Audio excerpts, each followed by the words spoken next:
welcome back, everybody. Everybody get up. We are live. Are we? Are you deliberately not cutting to the shot yet? Are you just, I didn't know if you were like, this was a visual decision on your part. Now we have no Which one is it? Now we're on a black screen. There we go. Gosh darn it. Smooth as ever, guys. Episode 335 now. 335. We still got these transitions down. 335, we say. 330. Yes, 330. Wow, it's just a black screen. I love it. It was only there for a little bit. It was the logo for longer. That was good. 335 is Zangoose, the Pokemon. Zangoose. Zangoose. Why is this here? Why is there's like a black bar at the bottom? That better not be the case. Another one. We're back here. We're live. We are professionals, everybody. I don't know why I blinked. I thought I pressed it, but I didn't. You looked really like comfortable. You know what I mean? Yeah, you were like, all right, welcome back to the show. Blah, I'm just going to be on my phone. Blah, blah, blah. Don't care about cutting to the wide shot. I'm strange. good. Very strange. Okay. All right. We're back. Ignore. Cody, what's up? We're back. What's up, buddy? I am happy here. to be here. It's Monday. Cheers. We are excited to be with you fine folks watching. Simply meant to be. We might have, he's, for audio-only listeners, what's up, first of all, but he's describing his mug right there. Is that a new one? Did you just get that? The night That before one is Christmas thing? courtesy of Brian and Laura, a partial engagement present. Oh, I got you a thing. Yeah, you did. Oh, yeah. I got so scared for a second. I was No, like, no. Yeah, anything. no. Yeah, okay. Yeah, they got that for me along with a bunch of other really wonderful things. I got you one thing. That one was even funnier because they literally went to Disneyland the day of. Oh, I don't know if it was the day of. they were scrambling like shit. We got to go to a party later. Oh, Let's no, get the gifts they gave me, there was definitely some thought. They gave me some like a picture frame and then like. I would love if there wasn't. And they got all of it at Disneyland. Disneyland stuff? Yeah. Why'd she get me Mickey Mouse ears? But it's very lovely. It's a very big mug, so Yeah. I like me some big mugs. Yeah. I was gonna say, speaking of big mugs, that doesn't make any sense. Are you an ass man or a mugs man? I'm a mug man all day, baby. Hell yeah. Christian, it's an exciting time. Yes. We're here. It's scary times, We're but live. in this moment, not read the room, Cody. Not good. for us in this moment, It's a pretty bad time in the world, generally speaking. Yeah. I should have clarified. But before listen, saying Cody, that. people listen to us to be, enjoy things and have a smile on their face. So it's exciting times to be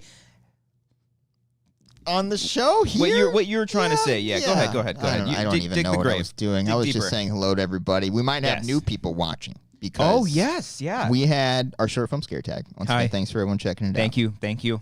It did slightly better than usual. Okay, and because of that, we got dozens. I say dozens of new subscribers, just dozens, which to us is the equivalent of millions. We are 100 subscribers away from 6,000 subscribers. It only took 7 years to get to that point. We've been stuck at 5,000 for how long now? Well, we've been at 5 for about 3 years, I think. Let's get to 6,000 subscribers tonight. Because, tell 98 of your closest friends. Please. And get them here. So is there any one of you dozens here wondering what the hell did I just subscribe to? Oh, please. Let us know. You're probably not watching live, but if you're watching on the replay, let us know. Yes. Yeah. If this is the first time you've ever seen us, it's not a great start with the just straight black screen and not no hosts for you to see your eyes. God, I wish there was a shot on you when you were just going through it. I did like a double take. Yeah. Never been so calm. But yeah, so if you are brand new, welcome. Thank you so much for subscribing to this channel. Go check out all of our other content. You've got 335 episodes of the podcast to go back and back catalog and get caught up so that way you know what is canon. Because there's a big lore to this show. Is our show bingeable from the point of like, are any of the episodes dated like with the news stories that we talk about or anything? Or are people able to go back and enjoy the old stuff? Well, aside from all the racist jokes that we made back in the day, we've bettered the first ourselves. 300 episodes. And we keep those up. We keep those it's up. Art. There's nothing to hide. No. No, I'm kidding. We weren't that bad. But I would say yes. I haven't personally because I can't do that to myself.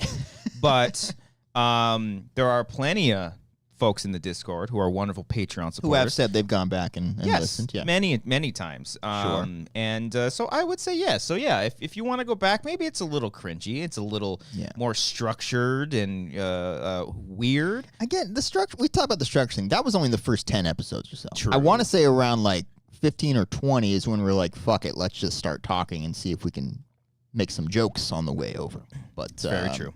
So I want to say I think people, yeah, I think so. Maybe, yeah, maybe. It would be interesting to if those who did find us for the very first time, and then if Scare Tag was your thing that brought you in, if you're one of the dozens of people, dozens, yes. And by the way, not to like toot our own horn, but Scare Tag made almost $30. Guys, listen, it made 1/45th of its budget back. Maybe I don't even know the math on that. You know, it buys a day and a half worth of coffee. Maybe. Yeah. Okay. It paid for the coffee order. Thank you. Yeah. I appreciate that. Yeah. Now I know how every big budget film that flops feels. Who this is needs great. a movie studio, guys, right? When you can just be your own studio like this and make $30 back. Yes. Mm-hmm. Which again That's is a lot cool. better It's than most of our shorts do. I don't know if we've ever monetized our short films before, but Cody was like, "I took off the mid roll, add it back in." We're gonna need at least 7 mid rolls on this 15-minute short. I want this emotional story to be interrupted by a. That was the other thing. I was like, I turned off the mid rolls. I was like, where do I put them? No, if I did put it on there, I was like, oh no. I want the moment where Patrick is crying his ass off to be interrupted by a Dunkin' Donuts Ben Affleck, or like the Burger King commercial, Whopper. yeah. Right, it's like I'm crawling up the fucking stairs. Whopper, Jeremy, what was the budget? The budget was around the production budget was around $4,000. I'm open to saying that, and then with gear and stuff, and gear was the most expensive stuff, and then you got food, paying crew, and we should reiterate the way we're able to pay for that short was because of the fine folks at the Patreon who have been able to, and the YouTube channel along the way. I mean, it was out of my pocket, so that doesn't say count. that. I'm just kidding. Christian, there's people watching live here who have. Well, I mean, I really didn't need them, to be honest. It's really up to us to all of that is definitely because of everyone out there. So thank you again, guys. We do appreciate that, and we are currently working on a brand new short film. So if you do want to contribute and send a super chat or a Streamlab towards our way, this next one is almost triple the budget of this last one. Almost. Oh, okay. I could say double. I mean, if you count the post on Scare Tag, it's just gonna be double. But hey, maybe we want to spend more. I don't fucking know. See. But I did see a super chat. We'll get to the super chats towards the end. So if you do want to send something our way, we will happily. We might even do a Q&A later, guys. You might do a Q&A. You don't know shit. Hey, we might do it. You don't have to send in a super chat or Streamline either, but just hang out. It does help us out here if you do want to send something our way, or check it out our Patreon, patreon.com/wangers, where we have a bunch of really great content on there over the years. We started that thing back in like 2016, No, that was 2018. 2018? I'm off. Wow. 2018, yes. Okay, but we've been doing the podcast, this podcast you're watching right now, since 2016. For 7 years we're at now. Damn. I want to say, we passed the anniversary of it. We should figure that out, like what that is. What the anniversary is. I think, is it October? It's in like late summer, early fall, I think. Yeah, so it'd be, I know it's for sure 7 years. I'm just thinking like by year 7, we should know what our anniversary of the show is at this point. Also, 7 years, I got it right here. Also, if you are watching the show for the very first time, the first, I don't know how many episodes are on a different channel, because we were with a different channel at that time, and then we took it. Oh, we already passed it September 12th. Yeah, okay. So it's September 12th. 7 years, okay. Okay. It's just one day after 9/11. Wow. Just remember that. I vaguely remember saying we should debut it on 9/11, but I think I got vetoed. Yeah. Okay. Just like Gavin Newsom vetoed all those bills. Fucker. Thanks, Manny. September 12th, 2016. Anniversary is in September sometime. Oh, wow. Everybody just knew. Love it, guys. So this is the podcast. It's a fun show where friends come together, have a good old time, and we chat. Just like, hold on, Reaper said in the chat real quick. The Grim Reaper? The Grim Reaper. Death is in the chat today? He's busy hovering over Mitch McConnell right now, but he took a minute to say, this is Reaper 4213. Good evening, Christian, Cody, and potentially Brian, and or a special guest. Sorry to disappoint you tonight. Yeah. No guests. No guests tonight. We've been on fire Just us. with guests, too. We had a good streak. Yeah. It was good, and then... We could have been better for today. We could have tried harder to get a guest tonight, but, like, you were traveling, and I was moving, and it's just like, you know what? It's just one of those Let's just roll with it. Yeah, it's just one of those times, I didn't even make the event till, like, noon today. Like, it was a whole thing. Standing by my phone all day, like, I bet. Where's the goddamn thumbnail, Where Cody? is this? I was driving on the way to Riverside, and I was like, where is this? Yeah. where the fuck is this? Yeah. So, but yeah, we got some fun stuff to talk about. Some fun stuff to recap over the weekend. Yeah, you're moving right now, pal. I'm moving. Not a lot of fun stories there. Just a lot of stress and anxiety, and I never want to give people again. your I'm address. so fucking done with this shit. I'm done. Wow. I will say I'm leaving San Dimas. This is sad. This is very sad. I feel like San Dimas has been a part of my personality the last 4 years I've lived there. I'm going to Covina, which is a city I've lived in before. Just literally the next city over, so I'm not moving far. Yeah. But I'm just, it feels sad to say goodbye to San Dimas. Well, you're closer to me now. I am. This is the closest I've ever been to you. Isn't it exciting? Oh, man. Oh, we've been close. No. Stop it. Stop it. For our conservative audiences, ill. Yeah. We would never. I don't know. With the right amount of money. We might have already. I don't know. Scare tag was $4,000. You don't know. Where do you think I got that money from? So you went to New York this week. Yeah. Speaking of, you did a quick New York trip. It was a quickie. Yeah. Speaking of, I mean that's what. We went out there for various reasons, and then those reasons weren't able to come true. But we ended up going out there and having a good time, anyways. It was lovely. We took a red eye on Thursday, landed early Friday morning.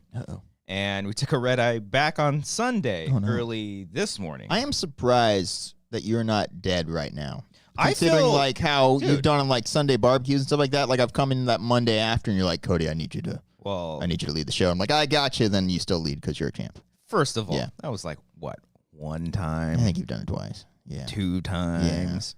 3 we times. can go back in September, the first episode. You did that as well. Yeah. Well, hey, listen. Is there any show where we had more energy than the first episode of this show? Oh, probably not. It's just been a steady decline. Unless Eric is on the show, that's just a different story. Yeah, he livens. He livens it up a little bit. Yeah, we play characters. See, we're not our real selves. Yeah. No, I honestly feel really, really great. I was never really that tired. I took like a baby nap today.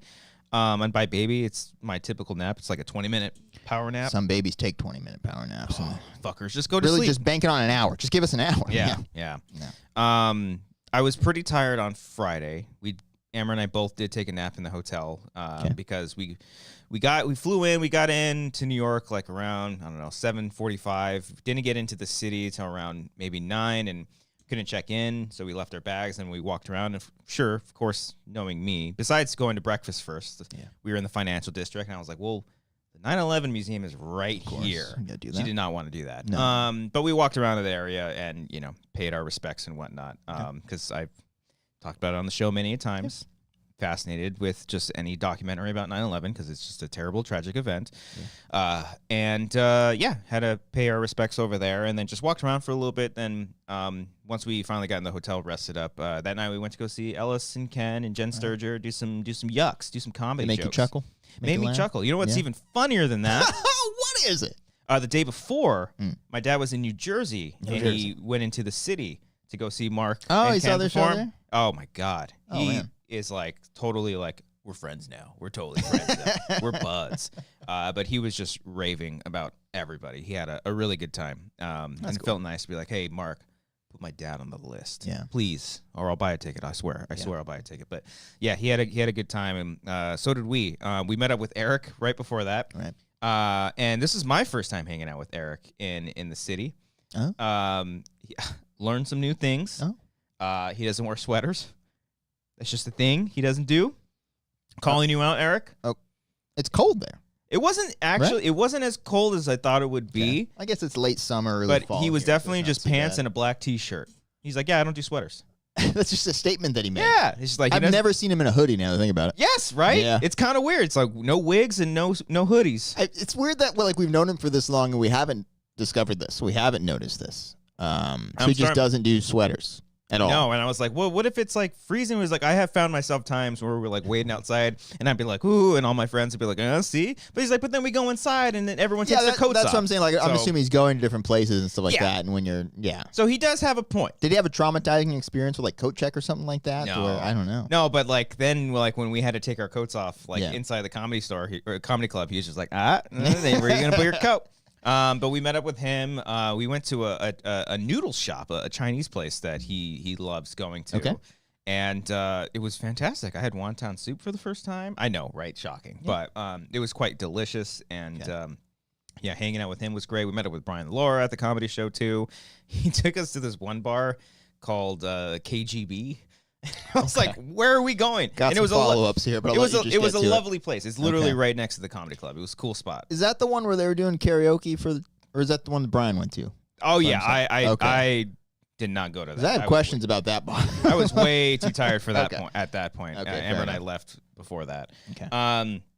Yeah, and then we saw everybody play, everyone perform. Everyone was great. Ken was fucking phenomenal too. Yeah. Jen was great. I forget the other comedians. Kyle Lewis and I forget the host's name, but he was really, really funny too. I feel like I've seen him before when I was out there. And then Mark, of course, just crushing it as always. So yeah, it was good times all around. Yeah, and then hanging out afterwards, just drinking and doing the whole thing. Bet you and Ken went on great walks in the city. No, that was the only time. That was the only time that we hung out that night because they left early Saturday morning. Gotcha. Yeah, okay. So that was that first night. Eric left to go hang out with his friends, but he said, we're probably going to do karaoke. I was like, that does sound fun, but I'm really tired. I think, yeah, Brian and Laura. Who are you at this point? Well, it was like 10:30. It was close to 11. So for New York, buddy. I know. It's New York, buddy. I know. Yeah, I guess it is 2 o'clock for your time, for your brain. Sure, at that point. Sure. Yeah. But also it's like when people talk about jet lag, I think about jet lag being like if I fly from here to like Europe, that's real jet lag. 3 hours? Come on. That's not that bad. Sure. That's not that bad. But you still didn't go out because of it. That's true. So you can admit that you had a little bit of... That's true. Maybe not jet lag, just being I also tired. just really wanted some pie. I wanted some pizza. And I'll have you know, I only had pizza, okay, technically twice. But it wasn't like every day. Like if you and me went to New York, it was like, that's all we're eating. It's just Did you make poor Amber walk around in circles till you found a spot that you really wanted, like you did with me a couple times? Oh, did I do that in New York? We talked about it on the show. Yeah, you're like, you're trying to find a breakfast spot or you're trying to find pizza, one of the two. And we just kept circling the fucking block or whatever. I was like, we passed 8 Dunkin' Donuts, Christian. Let's just go there. So naive. Yeah, it was a whole thing. Well, now I know. I know my pizza spots now. Okay. Two Bros Pizza. That's probably, and what's funny is like Eric, we asked Eric like, well, what's like your typical go-to pizza place? And besides like saying like, you don't go to like chains, but he mentioned Two Bros Pizza. And I was like, that's the one I went to earlier that day. Hey, look at that. Hot dog. I do like Joe's Pizza too. You think anyone would open up a 3 Bros Pizza just to fuck with 2 Bros? Like, would that do better? Would that be like corporate warfare in the pizza world? I think that'd be pretty good. Something about. I mean, there's probably a 1,000 Two Bros Pizzas too. There's like 1,000 Rays. There's a lot of Bros out there. There's a lot of Bros. Yeah. What about Sis's? 3 Sis Pizza? Thinking of a business idea here. Yeah, so then Saturday rained all day. Okay. We went to the Guggenheim Museum. Okay. It's in Men in Black. I'm gonna refer to all these spots as just movie locations because the hotel we stayed at was right next to the Continental. Okay. The exterior, and then also Wall Street, the scene in Dark Knight Rises where they drive out with the motorcycles. Yes, and we all know this. They jump off the ramps and stuff. Of course. Yeah. Put the map in your brain here. Yes. Let's not follow these locations. Got that. Yeah. Then why are you people here? Yeah.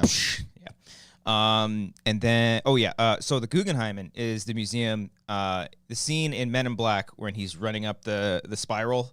Is that the beginning? Yeah. He's chasing the guy? Yeah. Okay. It's the interior is that part where he's just like going up. Oh, no, exterior. He climbs up the thing too. Oh, yeah. But it sucks because the spiral was unavailable. It was being set up for an exhibit, so there was progress in work. But we went in, saw some art. It was pretty cool.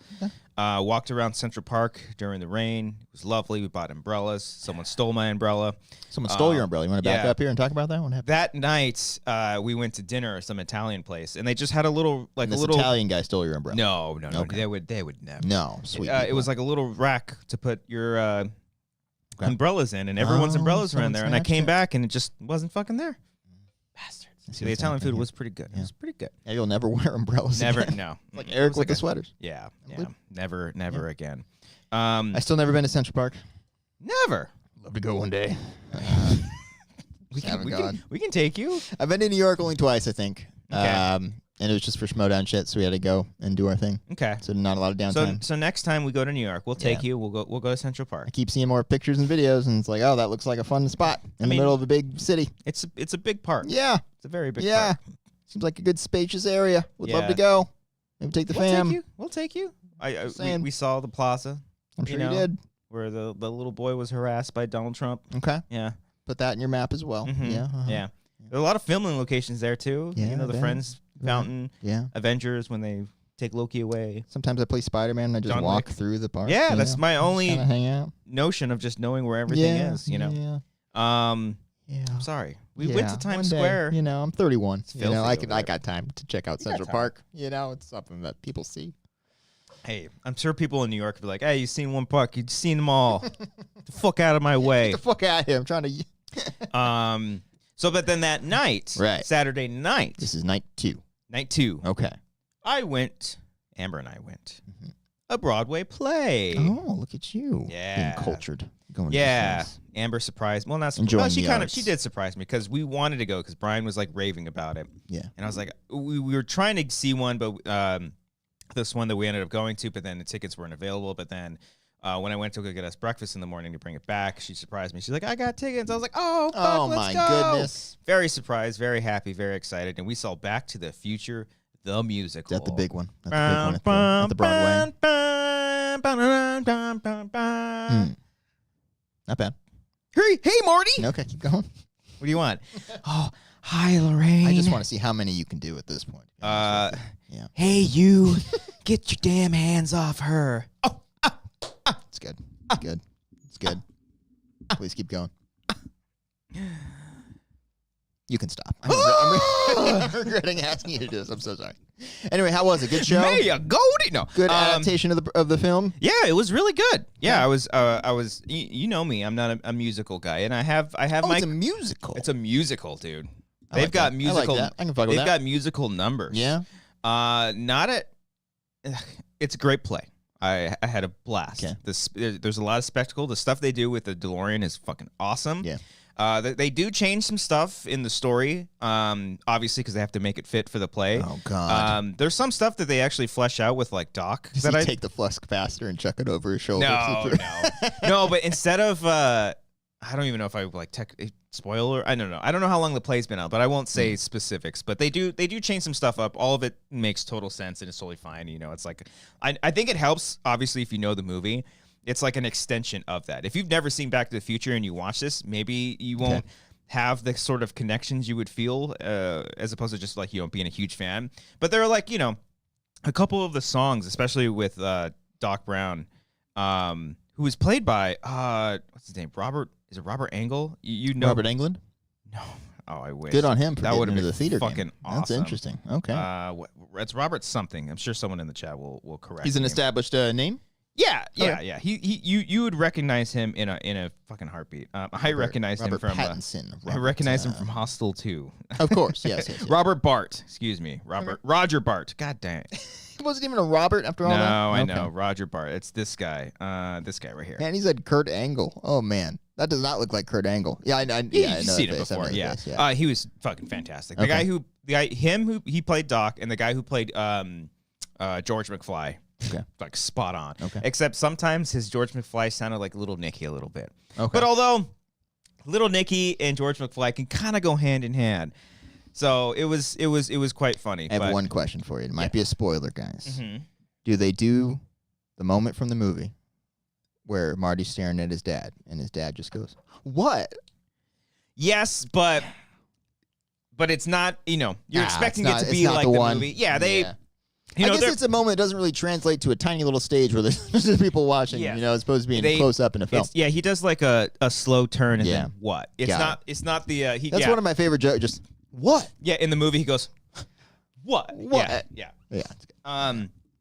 So yeah, if you go in expecting like exact line deliveries, you know, it's their own interpretation. And like I said, they change things up. But so you had nitpicks, you had your notes you were taking along the way. Yes. Oh my God, I have notes. Yeah. But like acting obviously great, singing was great. The music wasn't my favorite. Oh no. Some of the songs just really didn't do it for me that much. What was the style of the music? Was it like 80s? It was kind of it was like it was more. I mean, it's like Broadway musical music. I mean, there was some definite like 80s rock, like they do Earth Angel. They do that's not 80s rock, but they do songs from the movie like Earth Angel. Johnny Be Good was like a huge highlight of the thing. Like everyone fucking lost their mind. Yeah. They did Back in Time to kind of end it. Doc Brown has a really cool, weird, like dubsteppy singing kind of song. I don't know if it's dubsteppy, but it's like there's like some definitely heavy beats, and he's doing some crazy future. It's like a dream sequence. It's great. And then the guy who plays Mayor Goldie Wilson, what? Herman just coming in clutch. In the play, Marty sleeps with his mom. It's a big. Hey, it's a big risk that they took. It's a big change. But no, yeah, I don't know. The song just like I've seen plays before and musicals, and the music, like, you know, like Book of Mormon. Like I went back and listened to all those songs. Even the Mean Girls Broadway play that we saw, like some of these songs are really, really great. First couple songs just didn't really do it for me, but then I think like once Doc Brown came in the fold, and then they did there's a couple songs in there that I was like, okay, that's nice. I like this. There's a song called Future Boy that I really liked. But yeah, no, it was great. It's just fun because people went to the play all dressed up. You know, they have the life preserve, and you know, if you know the movie, like, because I know that movie front to back, just like no problem. So like, you know, some of the references that they made, and it was very meta too. It was very, very, very meta. Like they had no problem addressing things that was like, why is this happening? Just kind of go with it. Yeah. But overall, good stuff. Very good stuff. Yeah. Good on you. 4 out of 5. Never been to a Broadway play. Never done that. Would love to do that one day. Well, you know, would love to just see the art up on the big New York stage. Yeah. Hey, well, you know, I got time. Hey, I got time. 31 years old. We can take it to Pantages and see a play. I've seen one show at the Pantages. Mm-hmm. Yeah, I have done that, but not Broadway. What did I see is what you're mumbling there? Thank you. I've talked about it before. I saw Legally Blonde, the musical. Oh, well, sorry. Yeah, it was. It was sue me. Sorry. Fucking remember our conversations, Christian. That's all I'm asking you here. I can't even remember my age. No, that was a fun show. Good music in that one. I still remember one song. Chip on your shoulder. Oh, okay. Guy played the Luke Wilson role. Yeah. Okay. Yeah. Lovely. Yeah.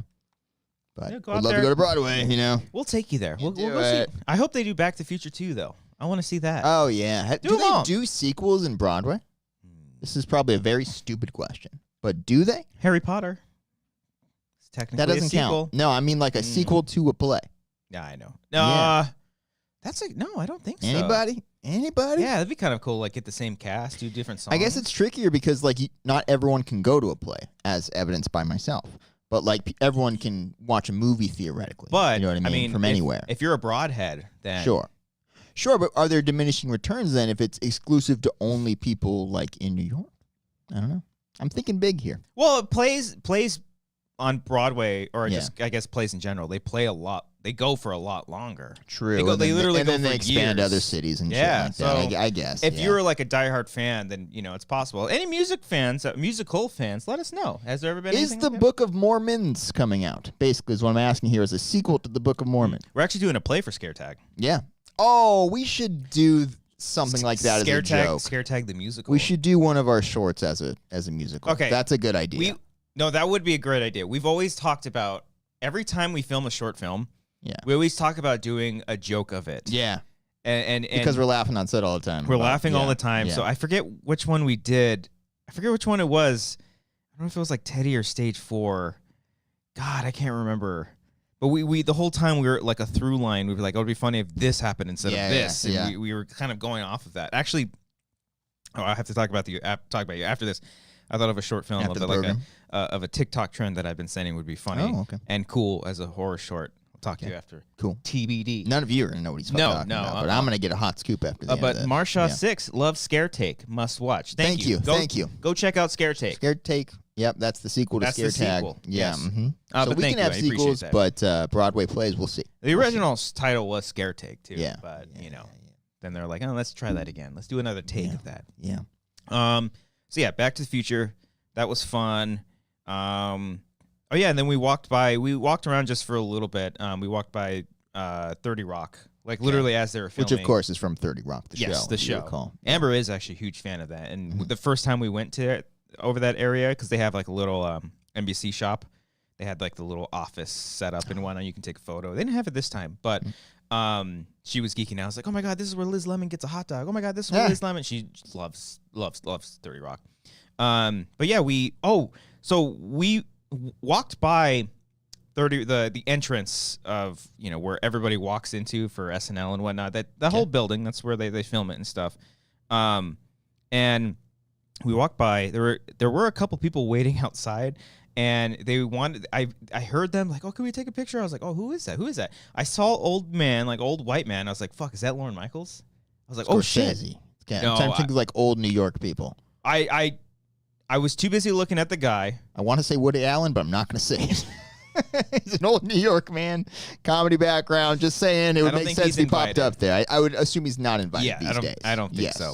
For good reason. But I was focused on him, and then when I saw his face, oh, that's definitely not Lorne Michaels. But then a shorter lady with blonde hair that was kind of cut off shortly walked by, and everyone was like, "Can I take a photo? Can I take a photo?" And I was like, "Is that Lady Gaga?" No, I don't think so. No, it was like anymore. It was like perfect, straight, short hair and cut to like right here. So you don't know who it was? No idea. Oh, I thought there was a no. You don't even know who the old white man was either? Nah. Wow. For all I know, could have just been a security person. I have no idea. It was Taylor Swift and Travis Kelce, I'm sure. I was waiting all day out there. I wanted a bracelet. Swift was there, wasn't she? She was. I was in the presence. I felt her presence. Oh, man. You felt I felt the karma. I felt the 22. I felt the Forever Love.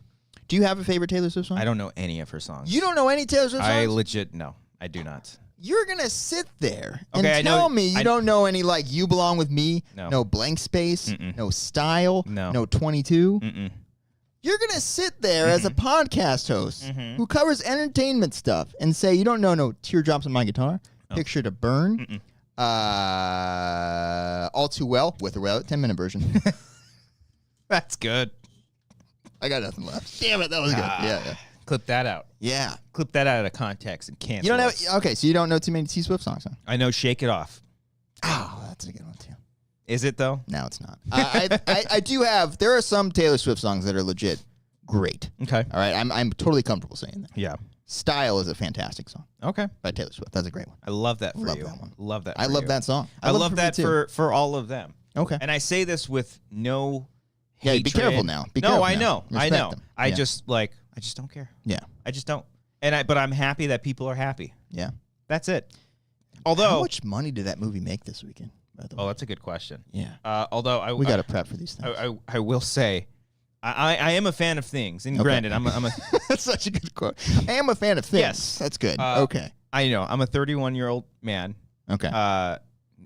Okay. Quotes. Man. Okay. Yeah. I'm a 30-year-old person. Okay. But even in my youth, I don't think I would go to like if I went to the Metallica movie, like, sure, you know, I wouldn't be like in the front row circle pitting or doing a mosh pit. If the crowd is all for it, I don't see any problem with it. I was okay with the crowd, the videos that I saw from this Taylor Swift movie, because I'm assuming that whole crowd was kind of into it. You know what I mean? It seemed like it, yeah. But the holding hands, like opening night stuff. You know what I mean? Sure. The holding hands in a circle was a little. It's beautiful. You know? Is it? Yeah. Just, you know, they're just unified together and just doing a thing. It made $92 million. That domestic, Manny? That's pretty good crazy. Lord. That is crazy. Getting some props here for my style choice here. Style's a great song. Check it out. It's about Harry Styles. Is it really? I think so. See, like, that's what I'm talking about right there. Like, is she the problem or are they the problem? What? The men in her life. She's just singing about things that are going on in her world. Sometimes it's just the person that she's dated or whatever. Isn't that her thing, though? She has like a lot of songs about exes and stuff. Sure, but everybody does, you know? It's just not as obvious. Yeah, all those exes that Blink has, all those songs that they have. I mean, half Blink-182 songs about breakups and relationships. Yeah. It's the same thing that every other artist does. No. It's just because she's a more famous person that like people can kind of connect the dots and see like, oh, who's she talking about in this song? No, like it's just her. Yeah, I think I'm right. Style? Yeah. I mean, it's a little obvious. But... Is there a song called "My Name Is Jonas"? She did cover. Did she date a Jonas? I would imagine she did. She dated Joe Jonas, I believe, who's in the news. Topical. Is he for his divorce? The most recent one to get? He's the Sophie Turner divorce guy. Wow. I think she's so. Gonna do a show called Cup of Joe. Nice, solid. I really don't work care. on that one. The X stuff doesn't bother me at all. I'm just playing. I'm playing a fool. Neither does the the Travis Kelce and Taylor Swift. That doesn't bother me. Who cares? One, I don't watch football. And even if she popped up... So you're not big on football or Taylor Swift. So these are two things coming at you here that you're just like, but I'm whatever. aware. I'm aware. But Okay. also, like, I love seeing I see a bunch of TikToks of the football guys like, I just don't care. Show me the football. I think NFL should stop cutting to the press box after every play. You know, that every time Travis Kelce gets a catch, maybe don't cut to Taylor Swift in the fucking, or not press box, the suite. But that's my only thing. But let them live their lives, man. They're happy. Whatever. I think Brian is in the chat. Somebody timestamp the Back to the Future musical. No, box. fuck that, Brian. What's your favorite Taylor Swift song? Comment below. Do you think Style is a bop? And also, are you busy right now? You want to come on? Yeah, come over. Talk about Taylor Swift. Whatever. I figured you would be busy tonight, but if you want to come over, I just talked about the musical. I just reviewed it. Check back tomorrow morning when I do the timestamps. Yeah. Okay, then you'll be covered. But anyway. I think he liked it way more than I did. Yeah, but I could be wrong too. Maybe he has some flaws too. But do you like it less because he liked it so much?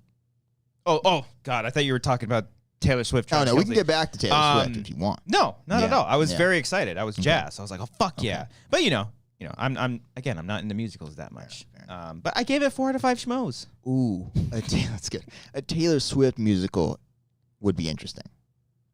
About her life or just all? No, her just music? like think of an original story powered by the music of Taylor Swift songs. Oh, I can see that totally happening. Oh, that would crush. Yeah. I should be a producer for theater. Oh, my God. It's going to happen. I know nothing about the industry, but I should totally produce Does she have like a new album or anything coming out? I don't know. She's did the tour, which they made the movie off of. But I think there is an album coming out, I believe. I think I did hear that somewhere. Yeah. Yeah, she that's definitely going to happen. If Green Day can have I don't know if was that Broadway or is that off Broadway? Green Day was Broadway. It was, right? Eventually. That would have been cool to see. I think so. Yeah. Yeah, that would have been sick. Especially when Davey Havok took over for a little bit. That would have been sick. Yeah. But it was also who? It was the actor. Oh yeah, John Gallagher. John Gallagher Jr. Right. Yeah, that's who played him. Junior. Yeah. But no, I think it's smart of the NFL to keep cutting back to the booth. You know exactly what they're doing. NFL's doing fine. You're doing fine. Are they though? Yeah. How much better do you think they're doing now? Travis Kelce's doing a lot better now. No, I'm saying views wise. Maybe. I have to imagine it's. I mean, they listen. It's a great script so far this year, and nobody saw this wonderful end of Act 1. You know what I mean? Are there any new fans because of this? Like, I'm genuinely curious if there are like Taylor Swift fans who've watched because of this going on who are legit into football. That's what I'm kind of curious about. I would not be surprised if a bunch of Taylor Swift fans became Chiefs fans and bought Travis Kelce jerseys. Sure. There's got to be someone do some math, do some research until they break up and they burn those jerseys. Well, hey, listen, and then she's gonna have a song called Fumble. Oh, that's good. It's a metaphor for the relationship. You get it. Kelce-a-lator. No, that's not bad. You know? Yeah. Trav. I don't think she does puns for her titles. No? But, okay. Well, Style. Yeah. That's just Style. Direct. That's just direct. Let's go through all of her songs. Great song. Add it to your Spotify app. Hold on. We just go through her songs and see if there are any like. That's the else? only one that like is in the title. Like All Too Well was about Gyllenhaal, and that's not in the fucking title. She dated Jake Gyllenhaal? Shut up. You did not. You didn't know this? No. How am I supposed to know all this? That was a whole thing. Hold on. You're going to sit there and tell me that you did not know. Rattle off the X's. Let's go. Rattle them off. I don't know Taylor Lautner, Joe Jonas, Jake Gyllenhaal. Okay, Taylor Lautner I knew because they were the Taylors. Sure. But they're like cool, right? Sure. Are they cool or no? No, they're cool. Okay. They're cool, I believe. Okay. He went to a concert recently and was up on stage. They're good. Oh, yeah. Doesn't he did a backflip or something like that, right? Backflips on stage. Yeah. That's all he does now. It's just backflips. You know you're in a good space with your ex and you're out there doing backflips on their stage, okay? Oh, Kyle Harlow. It'll be called Travesty. Oh. That's good. That's good, Kyle. Manny says the name of the song would be Okay Chief. That's pretty good. That's pretty good. Nice, guys. Nice. I'm trying to see if anybody else. You are full of shit that you did not know. We've talked about it on the show. We have. Pay attention to our conversations. No. It was when she did the re-release and did the 10-minute All Too Well version. And we talked about it. I think Kat even called in and explained it. I want to say Eric was on the show. Oh, we talked about this. I tuned out for that. You don't remember the scarf? There was a scarf. No. Where did he put the scarf? I didn't want that phone call to happen. My God. This is all not happening. Oh, I don't come remember any on, of buddy. This. No. Oh, no. Was this like recently? Like this was a couple years ago. Okay. Yeah. Oh man. Sorry. I can't believe this. This is a big topic conversation. Sheridan Ponce. Does Christian not remember that episode where Kat called in to explain the Jake situation? Yeah, she explained the situation. Grateful that she did. Over my head. Yeah, because we were 4 dudes sitting here being like, "Did you guys see the SNL thing?" And then it's like she performed it on SNL. It was a whole thing. I remember I don't know. Yeah. All right. Hey, it's okay. Me now. It's a good song. I would have vetoed that call. No. I would have vetoed that call. Like just in general, just or like just Gavin is vetoing all those bills. That son of a bitch. Bring it back to Newsom. It seems like you want to talk about that. Not really. Okay. Just when I think I kind of like him, then he does some stupid shit. It's like he has a good run telling off all these Republicans and looking and sounding smart and being a handsome son of a bitch, but he's doing all this shit just so he can run in 4 years or whatever, 5 years. It's not going to happen. I got nothing. It's not going to happen. I don't know where you want to go with Newsom. Ronald Reagan, the actor? Did you get that time code, Brian? Let us know. Maybe. Yeah, maybe not. Anyway. I'll send it to you, Brian. I'll just send you the little clip out. And let us know favorite Taylor Swift song. I don't know. You think he probably knows more than I do? It's Taylor Swift songs. Text him right now. Do you know any Taylor Swift songs? Brian, do you have... Brian, do you want to call in and review Back to the Future? He's got... I feel like he would know a few more. Where do you think he stood on the Jake Gyllenhaal Taylor Swift stuff? I'm telling you, he was informed after that phone call, though. Actually, does she have a song called Prisoners? I don't know. Can't help you there. Jake Gyllenhaal? Sorry. Come on. You're going to sit there and you're going to tell me. You don't know about... Sorry, Hold on a second. I'm going to look up all of Jake Gyllenhaal's discography. Does she have a song Filmography. He's not a musician. Discography is what you look for Taylor. For music. Yes. Okay. Yes. You got me there. Yeah, come on. Cancel me. Okay. All right. Hold on. You're going to sit there and she doesn't have a song called Donnie Darko, October Sky, Bubble Boy, The Good Girl. She's got to have a song called The Good Girl. Highway, Moonlight Mile, The Day After Tomorrow, Jiminy Glick in La La Wood. Oh, that's my favorite Taylor Swift song. Okay. Actually. That's a fun one. The Man Who Walked Between the Towers. Yeah. Okay. Brokeback Mountain, Proof, Jarhead, Zodiac, Rendition, Brothers, Prince of Persia, The Sands of Time, Love and Other Drugs, Source Code, End of Watch. I feel like Prisoners, Enemy. Love it. Oh, that's a good one. Love and Other Drugs is a good song title as well. Nightcrawler. That's a good one. Oh, that's a good one. Accidental Love. Oh, that's good. That's got to be one. That's good. Southpaw. She's a lefty. I don't think she is. Everest, Demolition, Nocturnal Animals, Life, Oakjaw, Stronger, Wildlife, The Sisters Brothers. You're going to sit there and tell me she doesn't have a song called Velvet Buzzsaw? You tell me she doesn't have a song called Oakjaw? Yeah. What about Spider-Man Far From Home? Spirit Untamed, The Guilty, Ambulance, Strange World. You're going to sit there and tell me she doesn't have a song called Guy Ritchie's The Covenant? Or Roadhouse? He's doing a Roadhouse movie? He's doing the new one. I think they're filming that, or they already filmed it. Wow, okay. Yeah. You ever seen the original Roadhouse? It's wild. Throats getting ripped out. Oh, that's right. Shit. That's Conor McGregor's in that one. Ooh, is he? Yeah. Doesn't he beat innocent people up? Conor McGregor? He just gets drunk in bars. He's got some stuff. Yeah. But looking forward to Roadhouse. Okay. All right. Well, I'll put those connections aside for right now. Did Brian text back? No. So my question now is Brian going to respond to me before the end of the show? Is he going to respond at all? That's what I want to know. Yeah, maybe because he's busy on Mondays, so maybe he's where he is on Mondays and just saw that we were live. Watching our show. And then he just put a time code. Yeah. Also, that it doesn't work like that when we're live. The show has to be done. You think people are keeping track of this as it's airing? I can't help you, buddy. Doc, Anyway, I'm happy for people being happy, so I'm cool with the movie. I am Makes too. a bunch of movie. Yeah. And if you're in a concert film, go ape shit in the crowd as long as the rest of the crowd is into it. You bet your ass off November 1st during Godzilla 2000. I'm going to be stomping through those fucking seats. Did you see the trailer for the show? The new trailer? I can't talk anymore. It looks so good. It looks fucking great. It looks so... And the reviews are pretty good, too, so far. I didn't know the embargo dropped. When's the show come out? Hold on. November. Oh, my God. Yeah, We're right there. It's right around the corner, dude. Dude, we have... Listen. My ears are open. Give me 2 seconds, okay? Talk. We have a Godzilla... That's time. Okay. We have a Godzilla TV show for Apple TV Plus. Yes. Apple Plus Godzilla... TV. It's really going to be Godzilla focus. Or he's going to be in it for like one episode. There's going to be a lot of fluff in between. Yeah. But I'm nonetheless, I'm excited. Sure. Because the shots of him in it, I was like, oh! Yeah. It looks good for being a TV show. God, like, I'm kind of stunned. I'm stoked. Yeah. I am stoked. Okay, cool.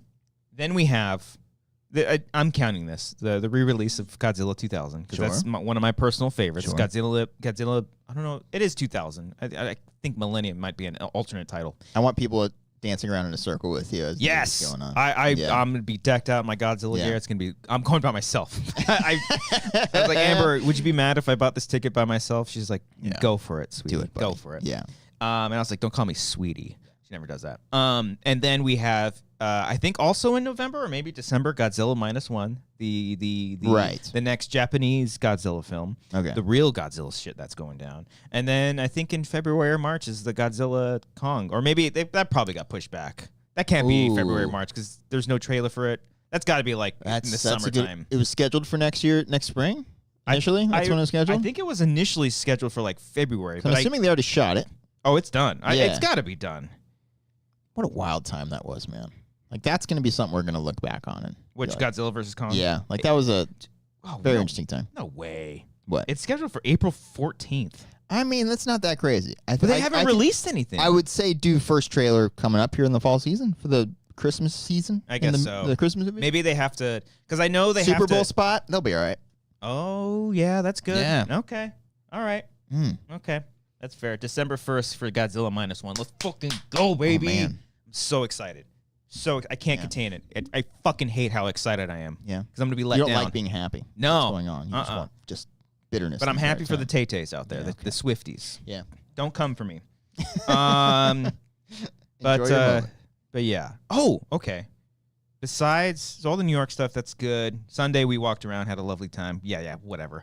You're home now. Yeah. I'm home now. I saw a concert last week. Yes, you did. Yeah. Yes, you did. I had to think about that. I saw Babymetal. Okay. Yeah. I'm just going to say okay. Because this chocolate. This band is not for me, I'm going to say, but I'm happy for you. Wow. Happy really? for you. After everything the Japanese have been through. And you're going to sit there. Well, you got me checkmated there. You're going to sit there and tell me you don't know Gimme Chocolate? You don't know no karate? You don't know BMC? I said BMX. Yeah, they got a song called BMX. We went on Wednesday, and they played at the YouTube Theater, which is fucking awesome. Where's that at? It's in SoFi Stadium. Wait. Yes. So they didn't play at SoFi. No. But there's a venue within the venue. Yes. That's cool. It's a tiny, it's not even tiny. It's massive. It sounds amazing. It's literally Wiltern sized, Palladium sized. Bigger. Than the Wiltern? Yeah. I would say it's a lot bigger. Wow. It was awesome. Okay. I fucking loved this place. Our seats were so cool. Great view. There was one person sitting in front of it. Like, we were in the second level. Okay. And we were like second row on the second level. And there was one woman in front of us. And during the middle of Babymetal, she just stood up and was literally headbanging the whole time. And I ended up just moving one over. I didn't feel like standing the whole time. But I'm not going to like go to her and be like, hey, sit down for this metal concert. Like, you know, because she was having a blast. For those who don't know, describe the band Babymetal. So Babymetal, yes, is a band. Pop open another drink here. Please, you're going to need it. So one day, 3 little girls came together and said, we want to start a metal band. That is definitely not what happened. Odds are a lot of these companies in Japan, so like, what's going on right now? What can we do? How can we form a band? So they said, let's take 3 little girls and make them the stars of a metal band. And thus we have Babymetal. Okay. Now, you hear that on paper, you're like, oh, that's kind of scummy. That's kind of shitty. They've been around for like a decade now. They've been around. Are they still children? No, they're not. They're not actually children. It's not one of those things where they like rotate the kids to keep them. You know what I mean? Okay, no, good. No, these girls, the girls have definitely grown up. They might be like in their mid-20s now, but they were definitely teenagers when they started. And it's not the original 3. There's 2 that are original. So there's the lead singer. Oh God, there's like Sue Metal. I know the music they call Moa Metal. I forget their names. I should know their names. I should be a real fan. Elena, help me out. Elena was there too? Elena was there too. Elena, wow. They know more about Babymetal than I do. But yeah. So the lead singer, she is still there. She's still original. One of the backup dancers / singers is there. And then the third one is a little bit newer in the past few years because I think the original one had some kind of health issue and wasn't able to do it. But they like. I remember finding their album. I think I saw people reacting to them on YouTube. I was like, "What the fuck is this?" And Because it can come off as like a gimmick, but like it they're is legit a good band to That's the you thing. guys, the fans. Momo Metal or Mo Metal? Sue Metal, the main singer, is 25 now. Oh, wow. Okay, so there you go. But yeah, no, it was my reaction. You know, like many, I'm sure metalheads were like, "What the fuck is this bullshit?" Yeah, but it actually rocks. But it's fucking good. Okay. If you read the lyrics, it's bad. But Oh, at no. least for the first album, I haven't, because they sing mostly in Japanese. And you know, like it reads like a teenager. Yeah. It's like, oh, I'm gonna put my makeup on. Oh, I look pretty. Oh, Okay. you know, but it's cheesier than that. Like very, very cheesy. Yeah, but it's behind metal, so Yes. it's like it's interesting. So it's like, yeah. okay, we're gonna spend a shit ton of money. They probably like audition girls to be like the main trio, and they are definitely the stars because the band is definitely like in the background, but they're fucking so good. I don't know if it's the same band. They probably switched out members here. So and the there. trio are just the singers. Yeah. Okay, and then there's the band behind them. Yeah. Got it. And they play some of the fucking heaviest shit I've ever heard. It's Okay. so good. They were so goddamn loud. And there were the three little girls, adorable, out there doing they dance and sing. They have each of these three little singers. They have their own choreography for each song. Wow. And it's awesome. They put on such a fucking It seems like it'd be a fun, it'd be a fun show. So being out here, one, it was cool because just to see a bunch of grown ass men circle pitting for this band called Babymetal was something else. It was amazing. But I think the ideal setting, one day I would love to see them in Japan. I'm sure that would be fucking insane because I've seen their videos of like them performing. So they're live. huge in Japan. It's not just something that they like imported in. No, exported in America. they're massive. They already have they have like I think they just came out with their 4th album. I think so. Yeah, they've been around for a while. Moa Metal and Momo Metal are the original two. I see. Okay, yeah, I'm not sure what the original one. Sue Metal. Oh wait, no. Or the other two. Sorry, I can't. The stupid heart is in the way. Breaking news: Brian has responded to my text. Okay. Let's take a break. He said, "No idea." And then a minute later, he said, "You belong with me." Great song, the most popular one. Oh, okay. Is No Idea a song? No. Okay. No. Okay. Yeah. There we go. Yeah. Thanks, Brian. Do you know You Belong with Me? It was her first big one. I'm here with you, Red. Oh, you mean no. You. Look at you go. Yeah. Put that. You Belong with Me was the one that Kanye West interrupted the award for to say that Beyonce had one of the best videos of all time. Yeah. Okay. There's some good sound bites from him, by the way. We should pick up. Yeah. Yeah. Recent? Well, I mean, there's a reason why we haven't. But Yeah, he talks about like you know Nazis and stuff. Okay. Yeah. Maybe we can review that just, footage. Yeah, you can review it. We'll see. You see it. Out of context, might be a little weird.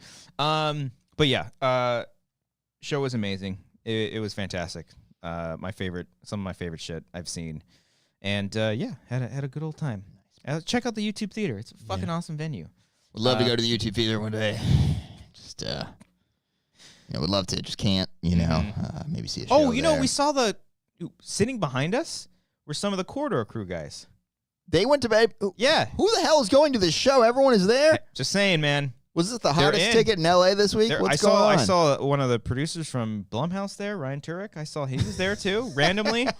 He was. I'm pretty sure it was him. It looked just like him. Wow. So. Okay. Just saying. Okay. You're missing out. Okay. It's a fun show. I'll take you. Mm-hmm. We'll go to We'll see him on Broadway. I would love to do all these things. Yeah. If I could. Hey. Just love to go. We'll just say you're out saving the world. Yeah. That's it. Yeah. Elena says they're having a concert in Japan with Bring Me the Horizon in November. The show is going to be amazing, especially since they have a song together. Yeah. So they've you know who Bring Me the Horizon is? I know the name. They did a song with them. Wow. What she just said, yeah. So I don't know why I said it so Way weird. to take ownership of the comment. But recently, the most recent single that they released, it was just a solo thing they did with Tom Morello. Oh, okay. Yeah. Amber was like, how did he end up doing this song? I was like, does he have like a kid who found Babymetal and wanted to? He might be a big fan. It's like every star that goes on the Hot Ones. It's just because their kids or Mr. Beast, their kids watch the show, so they go and do something with them. Yeah. And they even or at least Moa Metal performed with Judas Priest one time. Good Lord. Yeah. They got some street cred. So, in this rock and roll industry here. They are awesome. So, Maybe you might like a couple songs. I don't know, maybe? man. I've tried. You've played them for me before. And Yeah. Yeah. Yeah. Then, like, I brought a friend of mine with us to hang out with you, and then he was playing the music. You guys are both bonding over this. Who was this? Casey. Casey? Oh, yeah. Okay, yeah. So then I felt like cornered, and I was like, what's wrong with me? I don't know. I'm just over here listening to Style by Taylor Swift. Okay. Which, again's a great song. Maybe I'll dabble. Maybe I will. Maybe I won't. So that's what's been going on. Okay. You got anything else going on in your life? You haven't watched The Fall of the House of Usher? No. Buddy. Yeah. We got another good Flanagan joint. It's great. You finished the whole thing? I watched that. I finished it last night. Yeah. Okay. It's good. 8 episodes. I Okay. basically watched 2 every night for the last few nights here. It's fucking great. I'm calling it my it's Flanagan's fuck it show. Like, it's his last one where he's like, I'm just gonna fucking do crazy. Oh yeah, because shit. he's not doing Netflix. This is his anymore. last Netflix show, and it seems like he just had so much fun doing it. It's it's got the classic scares. It's creepy, but it's also really funny, which is really interesting because Flanagan, if you follow him on social media, he's a really funny dude. He's a very funny guy. And it was cool to see him kind of do that a bit here. It's a dark comedy kind of. Okay. It's about horrible people, and he's just like, fuck it, let's just have them die horribly. I mean, it's because The Fall of House of Usher is a very short story. I think it is a short story by Edgar Allan Poe. It's not like a whole novel. I don't know that story, but it's the show itself is like an adaptation of that and other Poe works. There's like that they kind of weave in there, I believe. If I read it, I have a whole short stories collection of Edgar Allan Poe that I read in high school. Yeah. There's like a play involved, or like a themed party with masks. Yes. Okay, that's all I remember. Okay. The Fall of House of Usher. That's all I remember. It's fucking great, man. Is it your favorite of his? No, it's up there, probably in the top half. Hill House is still your favorite, or Midnight Mass? I go back and forth between Hill House and Midnight Mass, but this is probably third. Okay. Behind those, but yeah, it's an awesome time. You should have. You haven't watched a single episode? No, I want to see if I can see it tonight. I don't know. I'm pretty sure Amber wants to watch it too. Okay. That's my only. Yeah. It's fucking great. It's basically Succession, but the horror version. Okay. Love it. And he's got all. It's like his Avengers. It's literally the entire his, crew that is the whole cast of actors that he's worked with. The guy who what is his name? He played the husband of the caretakers in Hill House, and then he was the drunk on Midnight Mass. Yes, he's in this too. He's fucking fantastic. Yeah. I love that Mark guy. Hamill is also in it. I do know he was like a detective. Fucking great. Okay. He's so fucking good in this. Is it the character he wanted to portray, or did he fundamentally disagree with this character? Waiting for you to get there. It took me a second. I was like, what did he say about get this? There, Christian. Get there. Mm-hmm. No, he's awesome. Okay. Yeah, he doesn't play a detective. He plays like a fixer of sorts for the family. And it's just, I think you're going to love this. It's got all the classic Flanagan-isms, but it's also just a ton of fun. Excited. And he did. I was talking to Eric about it a little bit because he had started watching it too. Yeah. And he didn't direct all of the episodes. I want to say he directed half or maybe 3 out of the 8 or 4 out of the 8. Okay. I forget the other person's name. I'm so sorry. But yeah, it seemed, directing-wise, it seemed like a 1-2 punch. Nice. Okay. But, nice. Yeah, you're going to love this shit. I love the way it's structured. I don't want to talk so many spoilers with you, but just the cutting back between certain timelines I loved. It was a really fun time. I enjoyed it. Okay. All right. I'm gonna try to start it tonight. Yeah. God, I'm gonna try to start it. I hope we can. Yeah. Okay. Because this is his last thing he's doing with Netflix. It weirdly feels like the end of an era. You know what I mean? Because like it's such a great he's made run. what, like 5 shows? I want to 6 maybe. If you count the movie, he did Gerald's Game for Netflix. So if you count that, then maybe it's like 5 or 6. Before I Wake, technically, I think was dumped on the Netflix too. Okay. Don't know if it counts within the contract though. Because he did. So Hill House, Blind Manor, Midnight Mass, Midnight Club, Gerald's Game, and then Usher. Yeah. No, Hush wasn't. I said Husher. Husher, heyo. Hush. I think Hush was probably bought by Netflix or just on there. Probably. Yeah, okay. Wow. Yeah. I did read. I saw one quote that he had about Midnight Mass on like some of the notes that like Netflix were giving him. Oh, really? Yeah, I don't know what interview he did, but he talked about Riley's character in Midnight Mass, the main character. Yeah. He's in the show too, the House of Usher. Oh, love it. Yeah. I'm telling you, everybody from like even one like I didn't even recognize. I'm like, has he been in anything? I looked him up. I'm like, oh shit, he was in fucking Midnight Mass. I didn't even realize it. God damn. Oh, is the priest in it? The priest? He's not. Oh, he's that guy he's not in this show. So he was good. I think about that performance a lot, man. He was so good That in is that show. one of the best television performances I've Yeah. ever seen. I think about him, and I know people call him like a zaddy and whatnot too, like a zaddy priest. It's a little weird, but yeah, he's fucking fantastic. Yeah. But no, the it was specifically about the quote that he had was Netflix wanted to add more to him. They wanted like a full montage scene of him trying to get back into life about like after his DUI and coming back. He's like, oh, they said something like, oh, we want to see him like struggling to find a job or whatever. Like they didn't understand that how come he didn't have a job lined up for him at this home or whatever. So like he's like, okay. So he's like, so we wrote all the stuff and I proposed like, okay, if we want a montage, you know, it's like 4 seconds of a clip doesn't mean it's going to be 4 seconds of filming. So he proposed all this budget and stuff and they're like, oh, okay. They kind of came back on it, but they wanted to add some lines. So he's like, okay, so we added the lines and I cut them in post. So it definitely seems like he was starting to get a little tired of it, probably, I'm sure. Yeah, I know, like Midnight Club, I think, was canceled. Like, that wasn't a miniseries. Like, that was a show, I think. And I think they canceled it, so I think he was probably bummed about that. But overall, man, it's a really good collection of work across all the shows and films. It really is, yeah. And now he's moving on to Amazon, right? He's doing Amazon, he's doing Dark Tower, I want to say. He doesn't have any, like, movies lined up. He's just doing Dark Tower. I want to say that's the only project that he's currently lined up to do. Obviously with the strike and stuff. Probably, not a whole lot. Hasn't really jumped on it. But the SAG stuff's not going too well either, huh? Yeah, I think SAG, that hit a snag the other day. Wow, really? Yeah.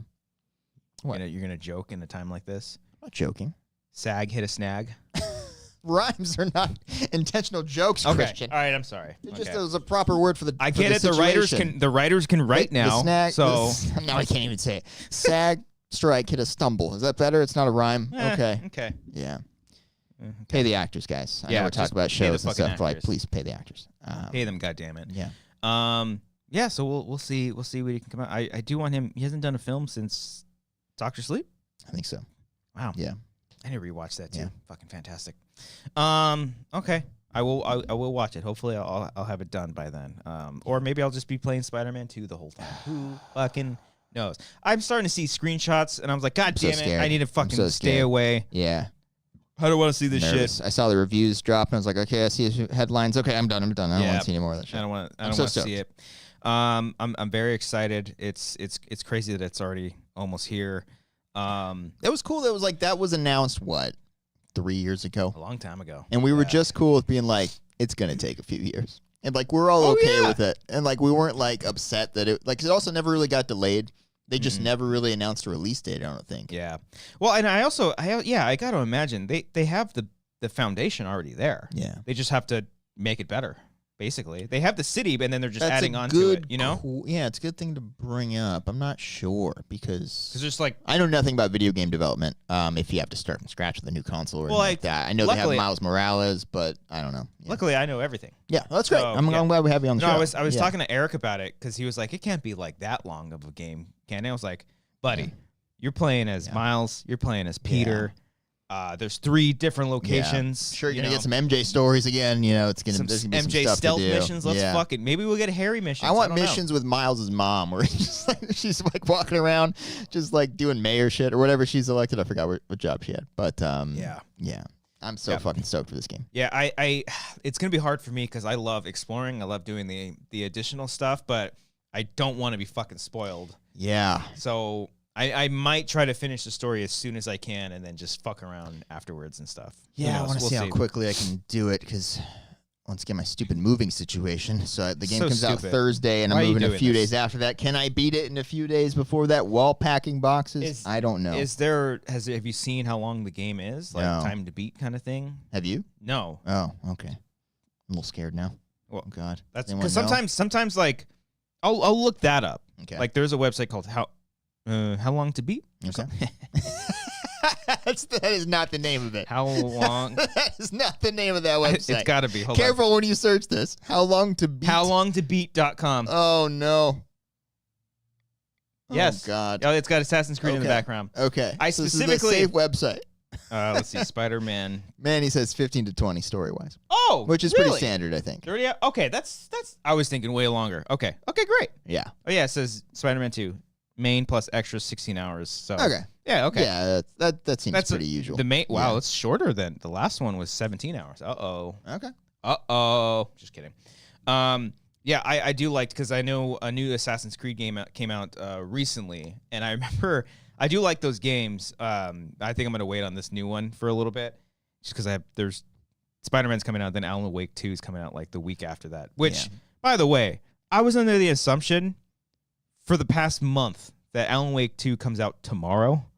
It's literally in my calendar. They Wait, hold on. You made a calendar for when the game came out? Well, I didn't make a calendar, but I put a note. I marked in my calendar that Alan Wake 2 is coming out, Spider-Man 2, all these games. You thought they would release 2 of those games on the same day? It was scheduled for tomorrow. Then like a month or so ago, they pushed it back 10 days. Okay. Well, I was smart. So I was like, today, I was like, after the show, I'm going to have it preloaded, ready to go. You almost canceled the show just so you can do it, probably? Well, because I was planning to try to beat Alan Wake 2 as quickly as I could so I could play Spider-Man 2. Sure. But now, I'm all over the fucking place. Okay. God damn it. But yeah, I look up how long to beat the game sometimes. Like, I wanted to play... I believe that's the name of the site. I wanted to play Assassin's Creed Valhalla, which was the last... It was last year's? Assassin's Creed game. Are they still doing like the Madden thing where it's like every year, or are they doing every couple years? I say this having never played an Assassin's Creed game, so I shouldn't be assuming. I want to say Valhalla came out like... It hasn't been every year. They have this newest one, I think was like 2 years or something like that. Okay. Although when they announced this new game, they announced like 5 games or something. Okay. So they have like from the Before You Buy, Jake's channel. Friend of the show. They mentioned, I think, or maybe it was Jake's solo video that he had. Check out Jake's channel, Jake Valdina's channel. Friend of the show. I think he mentioned either one of those, that the newest Assassin's Creed was originally a DLC, and then they expanded it into a full game. Okay. But they have other games, like a bunch of other games in the works. But the Valhalla game, I remember looking that up, and it was like 100 hours. So it was like, man, he said it took 70. Yeah, Jesus. Yeah, and I was like, man. I remember during COVID, lockdown, I was like, what games am I going to play? I played like 4 or 5 Assassin's Creed games in a row. And I was like, okay, I need a break. This is so much. This is so much to fucking do. Like, the only ones that I've like felt it for, I guess, isn't even that bad by comparison. But Red Dead? Well, I haven't even clocked that. I don't even know how long that one takes. But that's one I was like, this is going to take months, and I'm just okay with just the vibes as we go. That was me with Grand Theft Auto 5. For like a story that I want to hurry up and beat this, like Last of Us 2 and Uncharted 4, I remember being like, oh fuck, there's like 40 chapters. Yeah. Like, oh my god, what is going on? Oh yeah, The Last of Us 2 in particular, I was like, we're still going. Yeah. We're still going. Yeah, love the game. Yeah, it's a great game. Yeah. All right, Spider-Man 2. There it is, sir. There it fucking is. Cannot wait. Whew. What do we got? Watching anything else? You watching Gen V? No, I totally forgot that was going on. Surprisingly good. I was actually kind of like, they're doing a spinoff, and I was like, this is probably going to push back the Main Boys show, and I was like kind of bummed about that. But it's actually good. It's like 5 episodes in. It's pretty damn solid. Okay. Yeah. Fits with the world well. It's funny. Good shit. Check out Gen V. I'll have to check it out. Yeah. Gonna have to check it out. Did you see the latest John Carney joint? John Carney? Sing Street? I think that's his name, John Carney. Oh. Director of Sing Street. He's got a new movie. Oh, did he do the theater camp? No. No, Theater Camp's great, though. You should check it out. Okay. Theater Camp's a lot of fun. What did he do? He did Flora Son and Apple. It's got Joseph Gordon-Levitt. Another movie about music. Oh. It's good. Oh, my God. Does no one know there's a new movie from this guy? No, I did not know this. It's been 7 years since Sing Street came out before this podcast started. He's got a new movie out. That does sound familiar. I saw your letterbox. I saw you did heart it. You gave it a heart. It's a good movie. It's cute. Like, what the fuck is this movie, Cody? What is this bullshit you're watching? Bullshit. Okay. Oh, Flora Son's great. Oh, man. Oh, okay. I mean, it's another movie about music, and it's just another little heartwarming thing. Got some good songs. Listen, I love Sing Street. Yeah. I love Begin Again, too. Begin Again's fucking great. Begin Again's really fucking good. I love Begin Again. Okay. All right. I'm in. I am fucking in. All right. I'll watch it. Maybe I'll... Did no one know this is out? Okay. We've been waiting 7 years for a follow-up. I don't know if I can watch it like this month. Why is that? Because it's October. Oh, I watch nothing but fucking horror. I think it might have come out in September, so this is on you. Yeah, okay. All right. Well, maybe it's on the marketing. Yeah. I didn't know about it. I didn't know about it. Fair. Okay, I'll give that a watch. Are you watching any spooky movies besides Flora? I saw the Boogeyman. Florence and the Machine? Besides Florence and the Machine? No. I saw the Boogeyman. That one's okay. I'm trying to think if I've seen anything else. I watched Rec 2. recently. Oh, have you seen it? I don't remember if I'd seen it all the way. I remember seeing like sequences and stuff like that. So this is my first time, I think, watching it all the way through. Awesome. It's great. Rec 2 is like, awesome. It's like Aliens. Yeah. Right? It's more action-y.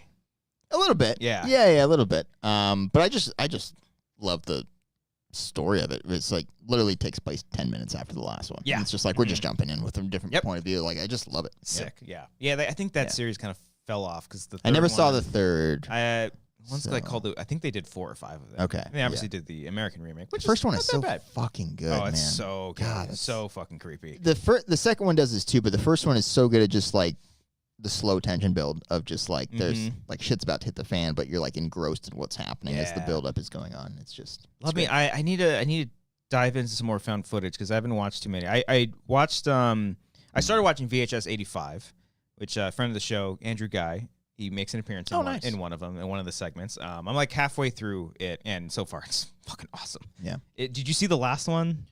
I have not. Was it 99 was the last one? I think so. I haven't seen 99. I saw 94. That one was great. I forgot. Wait, okay. Shit. No, I've seen both. There was Viral, and then it went to 94, then it went to 99, then it went to 84, right? 85 is the new one? It's 85, okay, got it. Was 99 the one with our boy who did Deadstream? I think so, but I haven't seen 99. Oh, you said 94. Yeah, I saw 94. Was that the Rat King one thing? Yes. Oh. And then the vampire one. The what? The vampire one. Vampire one. Word. Spoilers with the conservatives and shit like that. Oh my God, you've seen 94. You talked to me about it. I've seen them both, but pretty sure it's a vampire. Okay. Yeah. Yeah, you're probably right. I'm blanking. Is one of them the game show one too? Maybe that's 99. I don't. This is all not blending together. Anyways, they're both fucking awesome. Okay. 99 you have to watch because there's one in particular that I think the Deadstream guy did. Okay. It's just like the fucking coolest thing ever. But yeah, I love this series. I think like David Bruckner did one. I think Scott Derrickson did one. Arcadia 94 has the funeral home one, which is fucking great. Oh, that's the Simon Barrett one. Simon Barrett. Yeah, that one's fucking awesome. I do remember these ones. Okay. That's a similar tone to Wreck that we were just talking about, where like it's really atmospheric and like shit's about to hit the fan, but like it's also really this one. And, so far from what I've watched in 85, there's a lot of like, we're building up to something. Like, where is this leading to? And the one that Andrew Guy's in literally builds up to, I'm like, what the fuck is this going to happen? Wow. And then when it builds up, we're like, oh, fuck. It's really cool. 99 is the game show one. Okay. Which I have not seen. You got it. Yeah, you got to watch that one. I subscribed to Shudder for this month because I just wanted to watch a bunch of stuff. Obviously 85 as well. Can I borrow your login? Yeah, you can. You put it in the chat. Yeah. Absolutely. I can, absolutely let you borrow that. I was borrowing a friend's for the longest time, and I was looking through his text, and I was like, I don't have his login, so I was like, fuck it, I'll rent it for the month. Yeah. But I rewatched Hell House LLC. That one's so fucking. I recommended that to my brother the other day because Tyler texted me. He's like, he's looking for horror movies, and I was like, just seeing what was streaming around, and I was like, oh, have you seen Hell House? It's like a perfect modern found footage movie. Check it out. And he was like, what the fuck? He was like creeped out. It's fucking creepy. Yeah. I never saw any of the sequels, but the first one is really good. The second one's really good. Okay. The second one, like, I think there's some really good moments in the second one. I keep telling fucking Eric, I saw him this weekend. Yeah. And I was like, have you seen Hell House yet? He's like, no, dude, this movie's right up your fucking alley. This is maybe that's why he won't do it. Maybe. It's too close. Too close to home. Maybe. I don't know. Yeah, but I know a while back when we kind of first joined Letterboxd and we were making the jokes and whatnot, I started to log all the movies that I've seen. Did you do it? Because I finished mine. I know. I've only been so doing much fun. I love doing it. I've only been doing horror films just because. Come on. I know, but I've been meaning to go back and just do them all because I was like, such a good time killer, and like you'll be so proud of yourself. Like, holy shit, I've seen thousands of movies. Yeah. Like I had no idea. That's the goal. So far I barely even have 400. But I was listing off all the movies because I watched a shit ton of horror films recently. I've been literally watching a movie. Even when we were in New York, they had AMC was on. Nice. So we had Child's Play and Bride of Chucky on and stuff in the background. It's great. God, I love it. Candyman, Nightmare on Elm Street, all those things fucking just playing in the background. It's lovely. Nice. I love this time of month. Time of month? Time of year. I love it all. Fair enough, man. Careful. God damn it. Don't drop that. Okay. It's important. But yeah, movies are fucking cool. Speaking of movies that are cool. What's that? Hey, real quick. What are you doing this Thursday, October 19th? I'm playing Spider-Man, I think. Oh, okay. Well, if you're not playing Spider-Man, you should I think definitely. It's Friday, actually, that comes out. You should definitely go to St. George, Utah, at the Electric Theater, baby. October 19th, Thursday, at the Horror Art Gallery, 10 a.m. Shorts block number 2. Our recent short film Scare Tag, which you can watch on this channel. But if you want to see it on a big screen, this Thursday. It's playing at the Horror Fest International, and it's also nominated for the Scariest Film. That's really cool. Scariest Short Film. It was cool seeing... No, Scariest Film. We're up there with features. Fuck, yeah. Bring it. Yeah. Bring it, baby. That was really cool seeing that notification change. It went from like selected to nominee. And I was like, oh, look at that. That's cool. Yeah, it's pretty cool. That's the first nomination that we have for Scare Tag, and it feels wonderful. So thank you to them. They've been super awesome. They've been doing a lot of really great posts, and all the shorts and features that are going to be premiering there. They look super awesome. Looks like a good lineup. Yeah, I really wish I would be. I'm definitely not going to be able to make it now. Yeah. It would have been awesome because the theater. I've seen the outside of the theater. It looks awesome. So if you are by chance in Utah around that time, please go and check out the festival. If you can make it and see Scare Tag, go and check that out as well. That'd be awesome. But hey, in the meantime, if you have seen Scare Tag, which by the way, thank you.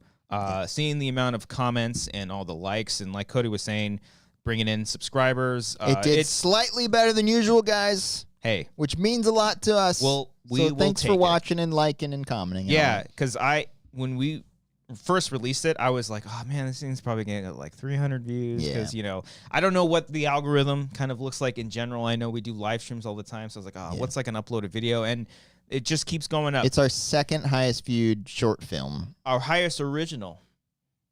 I guess so. If you count. Yeah, if you count The Shape as an adaptation. Yeah, that's an adaptation. It doesn't count. Yeah. I'm going to actually, I'm going to just take The Shape off. Let's just delete it. Yeah, let's just delete it. Let's just get rid of it. Yeah, please. I'm going to get rid of that poster that's been up there, too.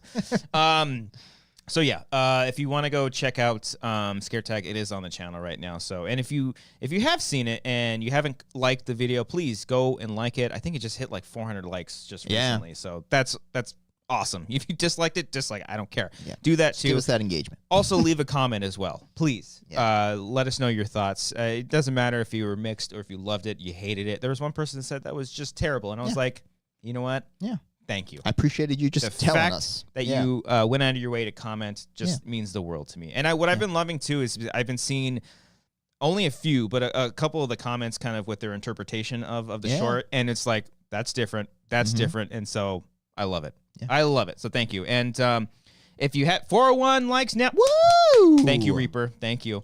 And if you have already seen it, we do have a making of Scare Tag on the channel right now. It's a good if video. You want to go check it out. It's a lot of fun. Yeah. There's so much behind the scenes stuff that I was so glad that we were able to use most of all the footage that we. It was so cool because we shot this so long ago. Like I was watching it and I forgot all of that was happening. I was saying words I didn't remember. Like I had conversations I didn't remember having. There's a moment in that video where we talk about trying to get the contact lenses in Cody's eye. Yeah. That could literally be its own video. Yeah. It's like 5 minutes long of us trying to fucking figure that shit out.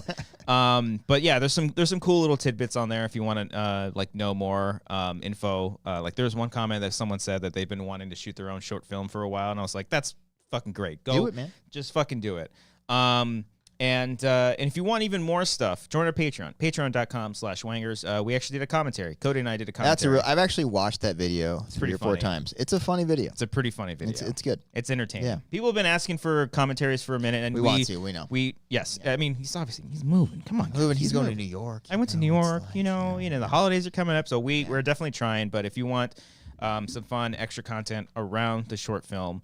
This is one of the things that, I talk about all the time, but when we release a short film, I like the extra stuff. Think of our Patreon as like a Blu-ray, and physical media, Best Buy, looking at you, might be going away pretty soon, okay? Yeah. So a fun place for extra tidbits and whatnot would be this channel and potentially our Patreon, because have a short film come out and some extra content around that, and hopefully it entertains you. So go ahead and check all that out. Do the likes, subscribe, comment, leave a like on this video too, because it does help us out here on the channel. So thank you. Appreciate it.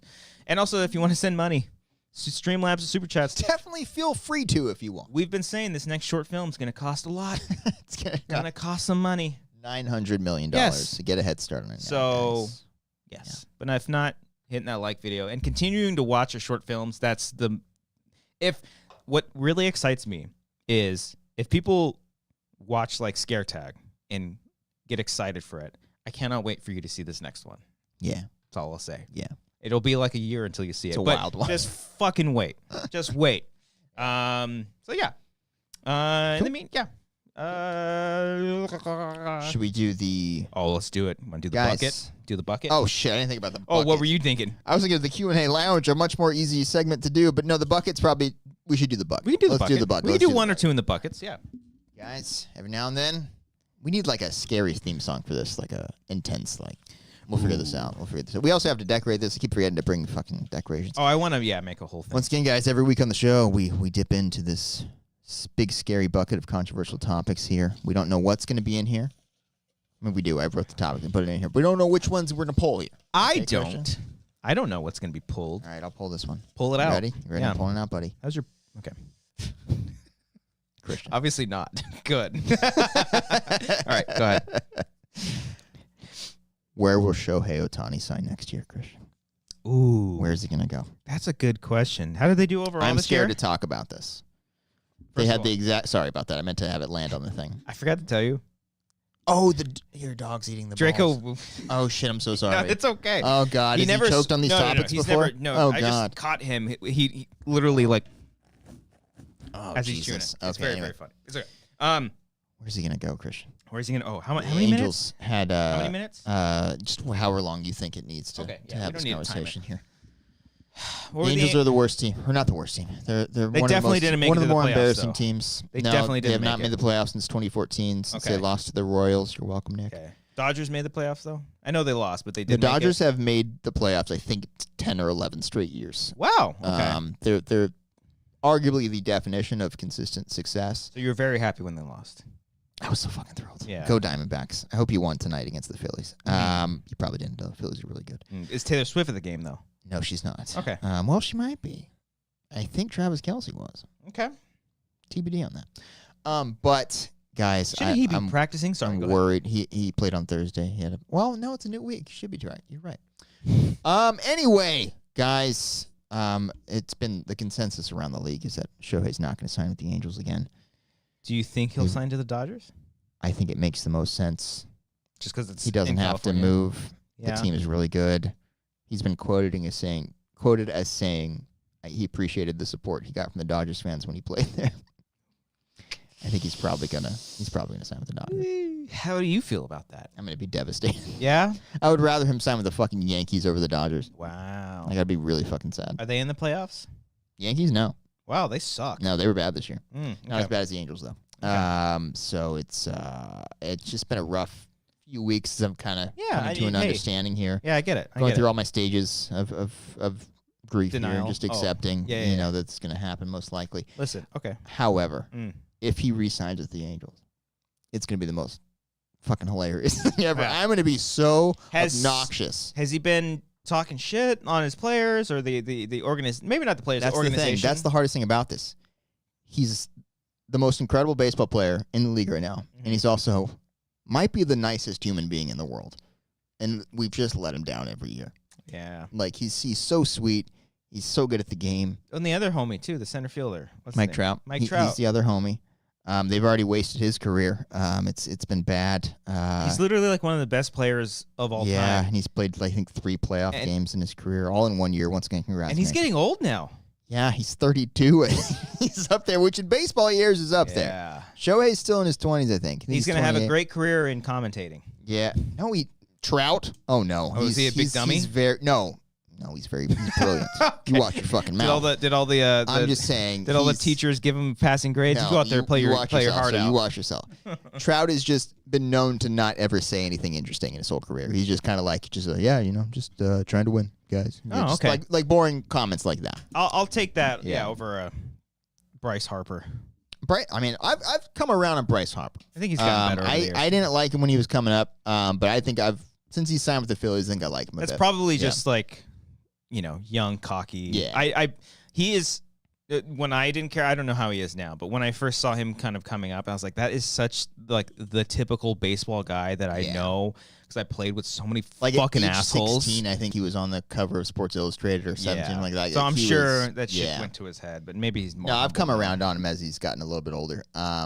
But yeah, in terms of Shohei, it's probably gonna be the Dodgers, or I could see him signing with maybe Seattle, or because Ichiro would play there, and he was a big fan of Ichiro. Okay.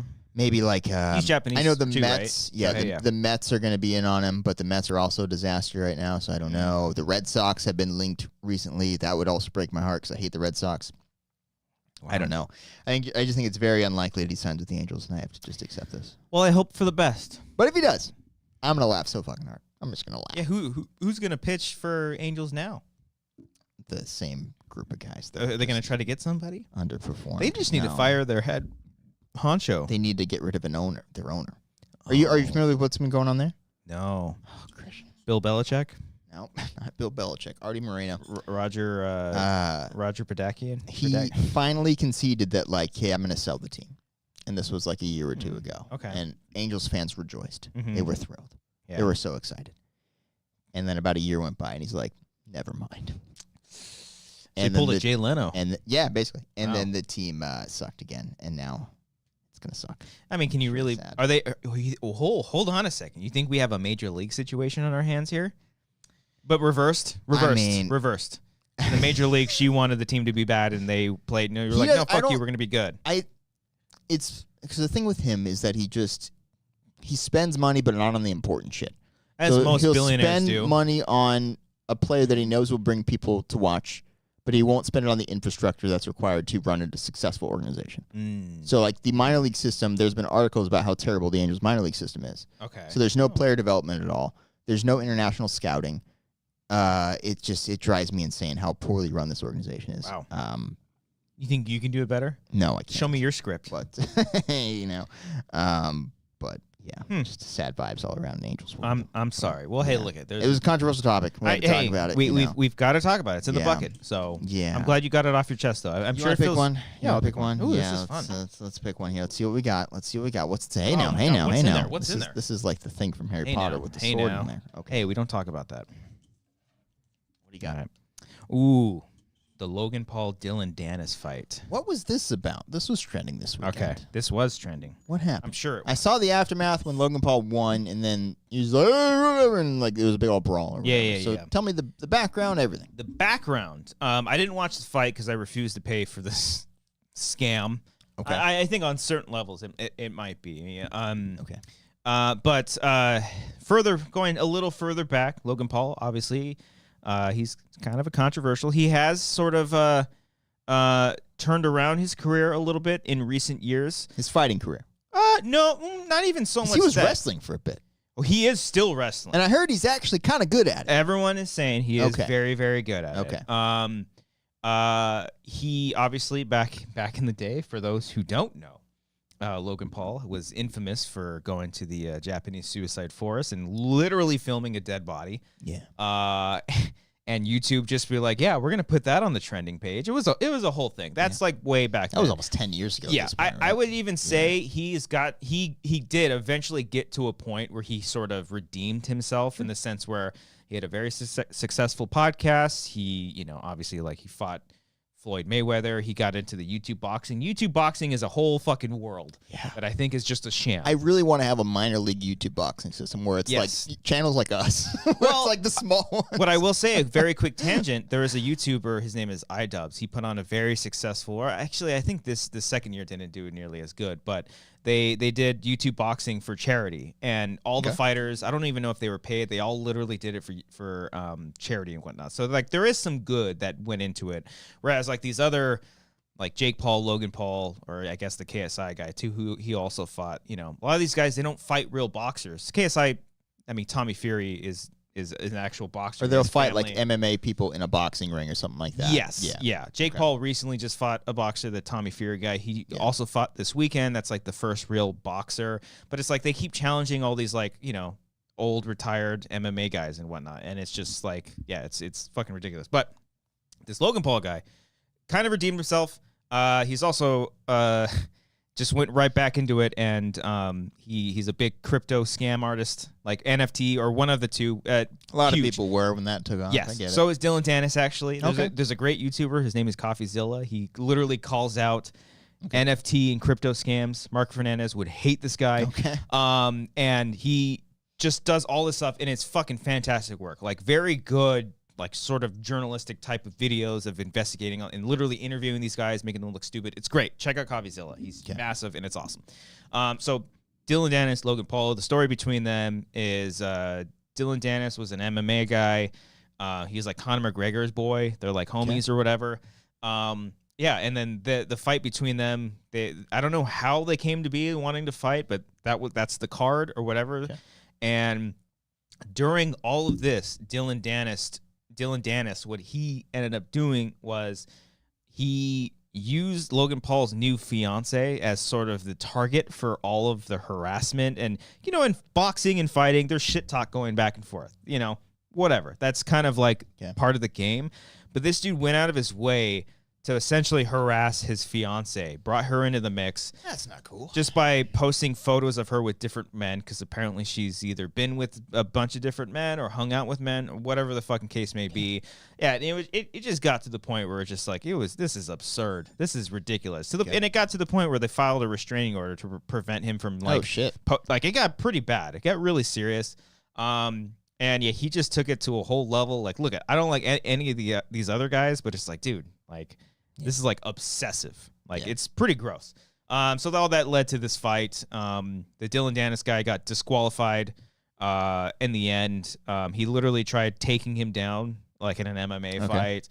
I don't even think Logan Paul really did that well either. He didn't really land. I didn't watch the whole thing. I watched highlights, blah, blah, blah.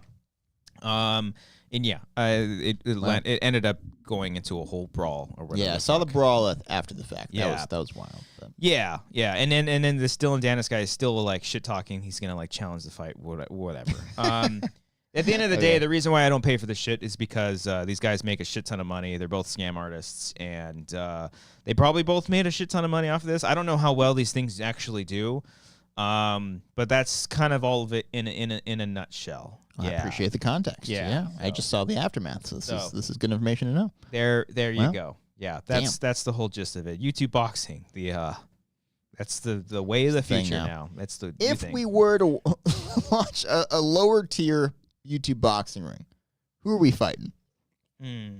Like, who matches up with me? Probably Eric, just for physical build. Me versus Eric fighting would be fun. That's fun. But like you and Brian, I'm not sure. I mean, he's too tall. Yeah. He's probably got a long reach. Yeah.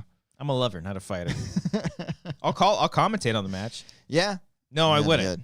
Oh, we'll have Snoop Dogg commentate. He commentated on one of them before. Yeah.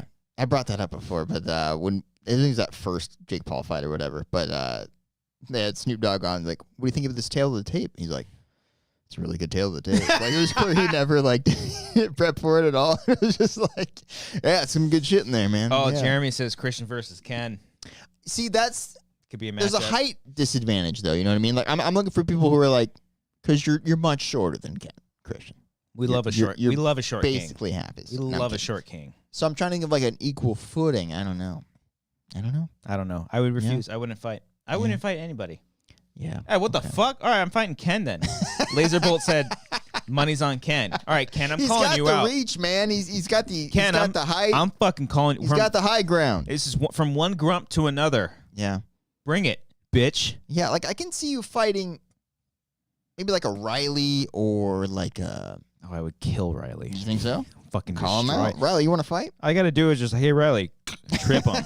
And he's down. Is that allowed in boxing? You can trip people? No, but apparently this Dylan Dennis guy tried taking down. He got away with it. So. Okay, so Manny brings up Brian versus Frank. That's a good one from a height perspective. Like, that's a good match. Oh, okay. Frank might need to bulk up a bit. Yeah. But I can see that. No, I want to see Brian versus Ellis. See, Ellis, I can't see doing this. No? Because I can't see him throwing a punch. You know what I mean? I don't see any anger in that man. Yeah, that's kind of... It's difficult. Yeah, I guess that's kind of true. Yeah. I can see him. I can see him being the announcer. The let's get ready to rumble. Oh, that's good. Yeah, like he'd be great at that. Brian versus Makuga. That's not bad. I'd be scared. That's not bad. But Josh is drunk.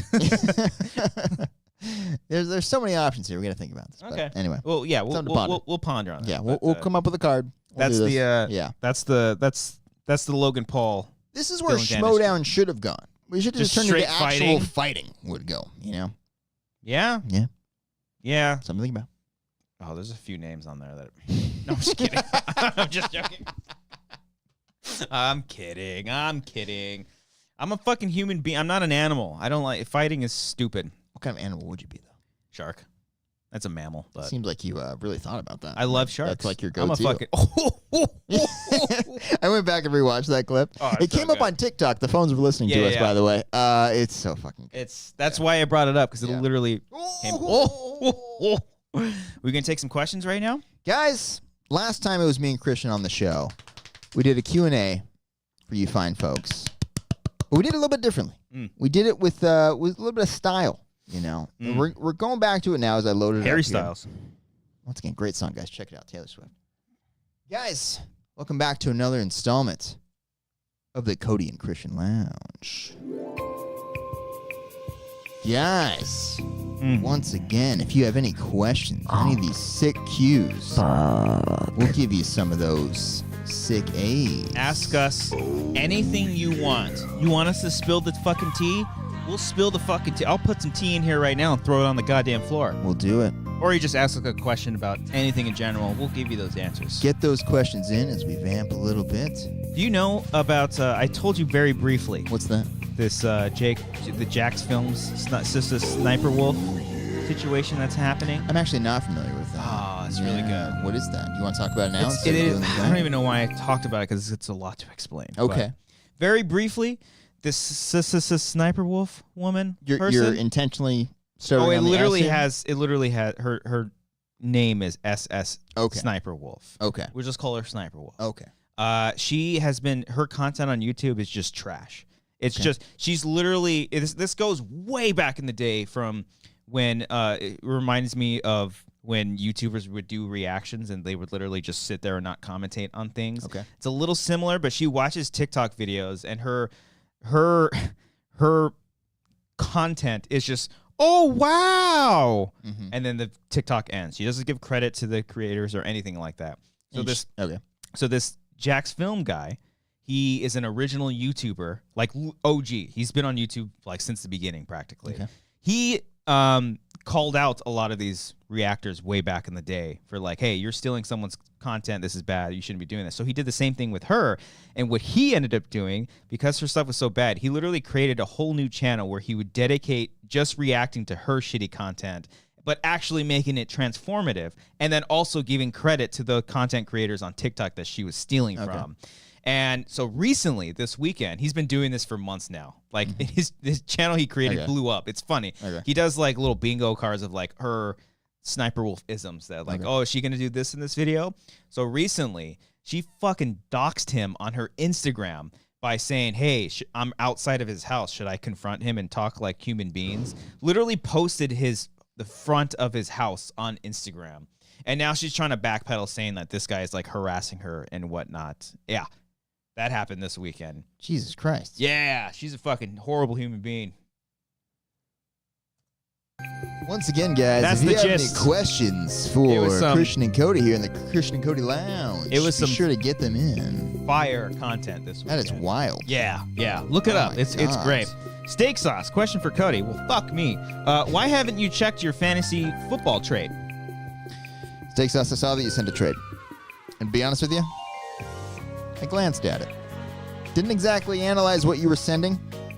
And also, just a reminder, I'm 0-6 right now, Steak Sauce. I have not given myself nearly as much shit as I should have on this show about how bad my fantasy team is in the Wangers You're terrible. League. Why do you think I quit? It might be one of the worst fantasy teams ever constructed. There are reasons, injuries mainly, but I'm not going to blame that on, whatever. I blame myself, which, by the way, we're in the segment. Ask some questions. Ask us some questions. Throw some questions our way. I blame myself because I'm not in the league, so... Oh, you said the Wangers. This is the Wangers one. Oh, I can't help you there. This is the Wangers one, which if you recall, I got last place last year as well. And I swear to God, I'm good at this, guys. Okay, these guys are thinking Cody doesn't know football. I'm in first place in my other league. I'm doing just fine. But BDE over here. I'll check it out, Colin. I'll check it out. We'll see what happens. Manny asks us a question. What's that, Manny? What is one technique that you feel... Oh, hold on. Thank you. All right, thank you. What is one technique that you feel has helped you most in writing or developing your latest 2 projects? One technique that has helped. A lot of drugs. For Scare Tag, that would be you. So you just wrote that one. As far as the new one coming up. If we're talking about writing, yeah, this man here. What do you mean? You helped me in the development. I did help you, but I didn't write it. I gave you a lot of notes. Yes, you did. And helped kind of steer you in ways that, think about maybe going. Oh, you should have seen the ways I was going to go before. It wasn't that. Woo! It wasn't that crazy. No. Oh, my God. Have we talked about early drafts of it? Like where the story was going? The main story was basically the same, but in terms of yeah, because it was creepier in the initial ideas as opposed to where like the more emotional it ended up becoming. Yeah. We made it. We steered it towards more emotional. Yeah. And I think we just like trying to think of those original. I remember stuff being like there was like blood sacrifices going on. There was like culty shit. Like you know what I mean? Yeah, no, that's cool. Like there was, we should have done that. We should have done that. Yeah, you're right. Okay. Yeah, so the original idea was all the friends were gonna do like a kind of a blood pact thing where like they're I fucking forgot about that. Yeah. Where they were gonna poke their thumbs and put the blood in the fire, and then they were gonna chip off like an old toy that they found that very was like Sam's. Ritualistic stuff going on, and that was gonna like summon him. Yeah, that's kind of dumb. But wow, I didn't think about that. Yeah, and there was like there was additional scenes. Like Trevor had a whole sequence too. Yeah. I wanted like one-on-ones with each of the characters and whatnot, but just shrinking different that down. Versions of like the big scare on the stairs moment, stuff like that. But so you're just saying having someone for notes is basically was your biggest just thing? have that. No, it's a point that I made in the making of Scare Tag is like sitting with a project over time and having that develop definitely does help. Thank you. There are many ways of going about a project, and every project is different. Like I mentioned, like we've done a 48-hour film festival, and our mindset for that was completely different as opposed to working on a project for months. Yeah.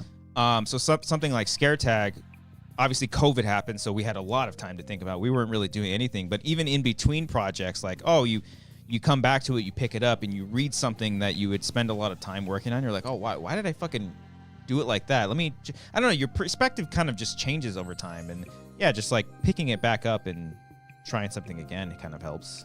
Yeah, so I think I'm gonna piggyback off your initial thing here, trusting your inner circle of notes givers, I guess, for the next one coming up. So normally how this goes, we'll have an idea, we'll send it out, and we'll be like, oh, that's cool, stuff like that, and we'll give notes and shit, and we'll adjust from there. The one that we're about to do, I sent it out, and it was the first time I got like a no from both of you guys collectively for valid reasons. And I remember being really bummed for like a month or two. And then I went back at it, and I was like, oh, this is so much better because of what you guys had kind of pushed me to do. Yeah. I think, and I think because I think part of like the no, which by the way, I was like a soft no. Brian was like, no. You were a soft no, but then Brian was like, no. Then you're like, I think I agree. And I was like, we're not going to even involve him in this next one. So no, I'm just kidding. Not even around. No, not even. Because I think we had gotten to a point where a lot of our shorts were sort of falling in line of the same sort of thing over and over. But it was just so weird because I wrote it and I felt really confident. It was like I never have confidence about anything, and I wrote that one and I was like, "This is fucking good. We should do this." If it makes you feel better, I've never had confidence writing a script. You'll get there. You'll get there. Sending it to you guys. And then I got the no, and I was like, "Oh shit!" So I was like, "Well, they don't know anything." Blah, blah, blah. And then I was like, "Fuck, they're right." So I went and this newest one. I'm being super vague, obviously, because we haven't even shot the damn thing yet, but. Yeah, and once I got kind of the final concept of it, I was like, oh, this is so fucking cool. Yeah. So finding an inner circle that you trust, I think, is essential for the good and the bad notes that you receive, I'd say. And, and take your time. Yeah. Take your time with it. Although you did say there was one thing that you made me feel very confident with. Fuck, what was it? What are you talking about? Scare Tag? I don't know if it was Scare Tag or it was just a script that I had sent you. You said something. I was really good at something.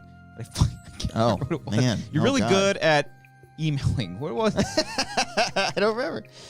You're saying it was good that I told you this? Yeah. Okay. I'm trying to remember the compliments. I'm trying to compliment myself. Just the negative things. The characters. I think you said something about characters. I was like, oh, that makes me feel good. Okay. You said something that I was really good with characters, and like that's all I remember. Yeah, I don't remember, but I'll look back at maybe I dreamed that. I don't know. You dreamed praise. I think so. It's really hard getting praise. Let's see. Fucking money's on Ken. Fuck off. No, I'm kidding. That was an old thing. What we got?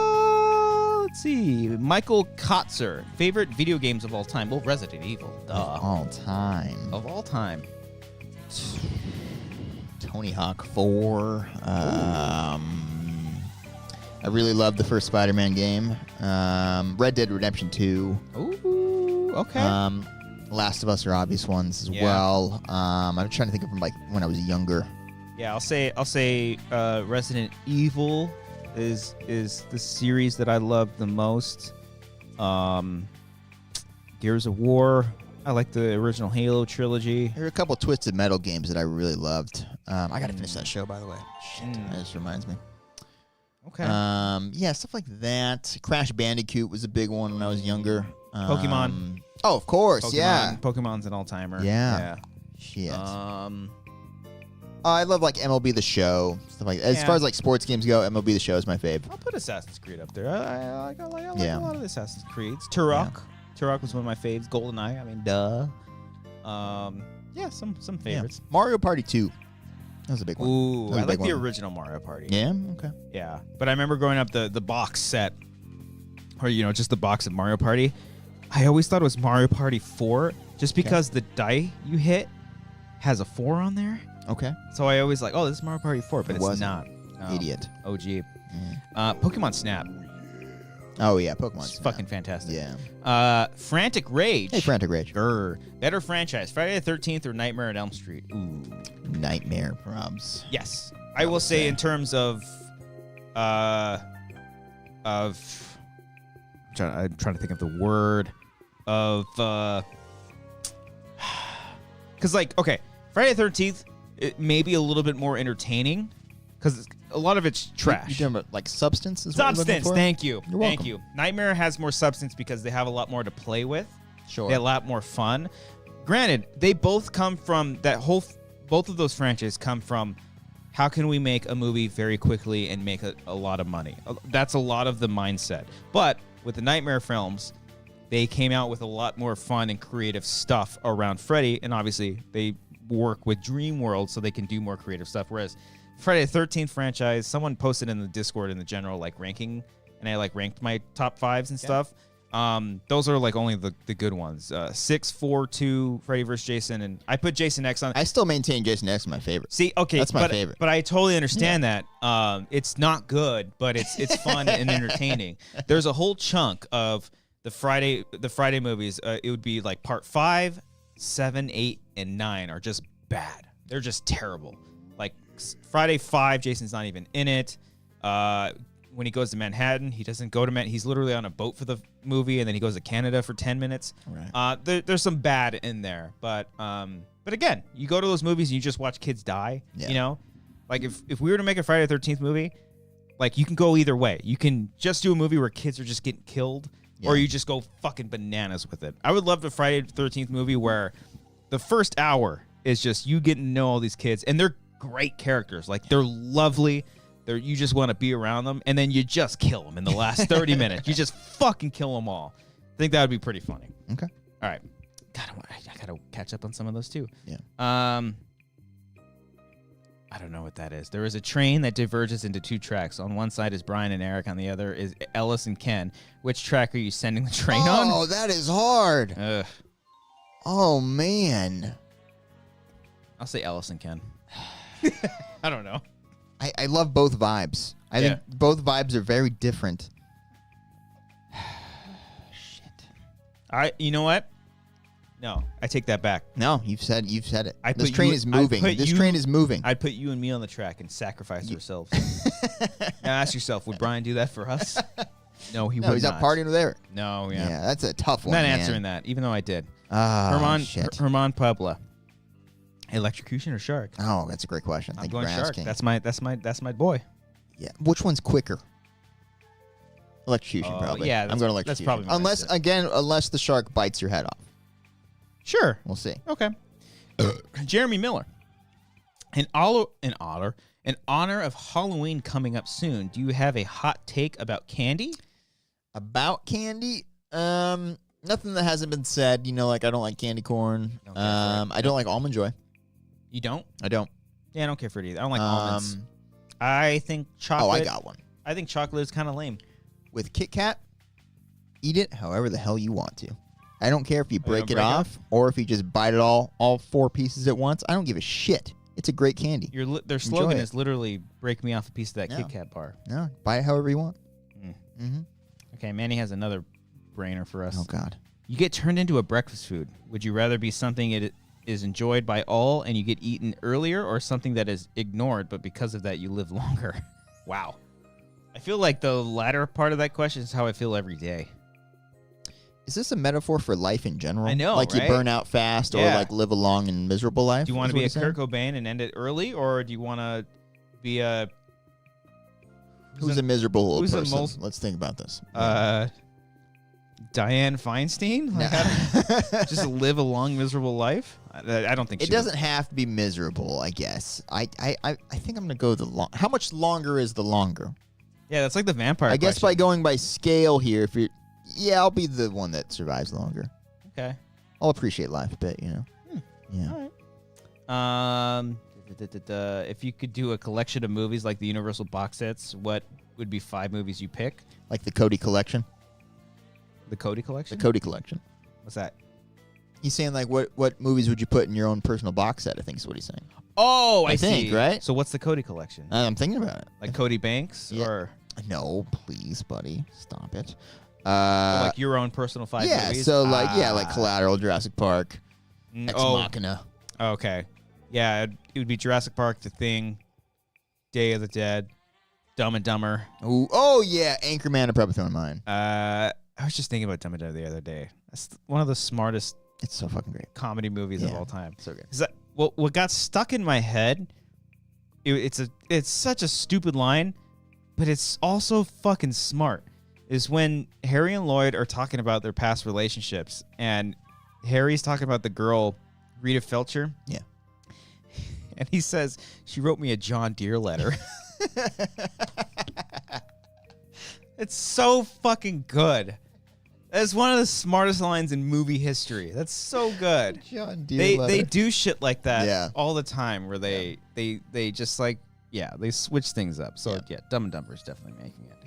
Yeah. Jeremy Miller says the remake of Nightmare is probably the worst of all the movies together. If you're talking Nightmare, it's definitely the worst. I mean, Freddy's Dead is very bad too. The credit that I'll give the Nightmare remake is hey, tried something new, you know? Yeah. Different interpretation of the Different character interpretation. I don't care that he's a child molester because that's not fun. Don't do that. Yeah. They said he's a child killer, not a molester. Yeah. I don't want my fun fantasy horror to be interrupted by that. But also, what's his name was good. Jackie Earle Haley. Yeah. I think he was good. I like a lot of the tone that they were setting up. I like what's his name.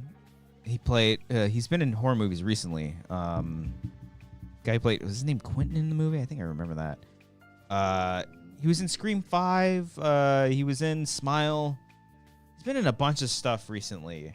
Forget his name. Maybe someone over. He was in that movie. I thought he was pretty good. Okay.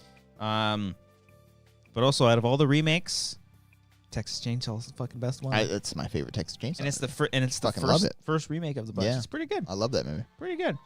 Reaper 4213. Rapid fire thinking.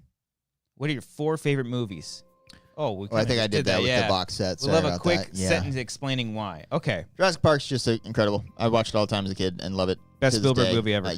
Collateral's a movie that got me into movies. There you go. Ex Machina is probably my favorite of the modern movies, I'd say. And Anchorman's my favorite comedy. Okay. I'm with you on Jurassic Park. The Thing is one of the best movies about paranoia of all time. Day of the Dead is one of the best zombie movies ever made, and also perfect when it comes to paranoia intentions. I like movies about paranoia. Okay. You said Jurassic Park. What would be the Blair Witch Project is hands down the scariest thing of all time. It's I don't give a shit what people say. Nothing happens to the movie. That movie plays with your mind more than any other movie out there.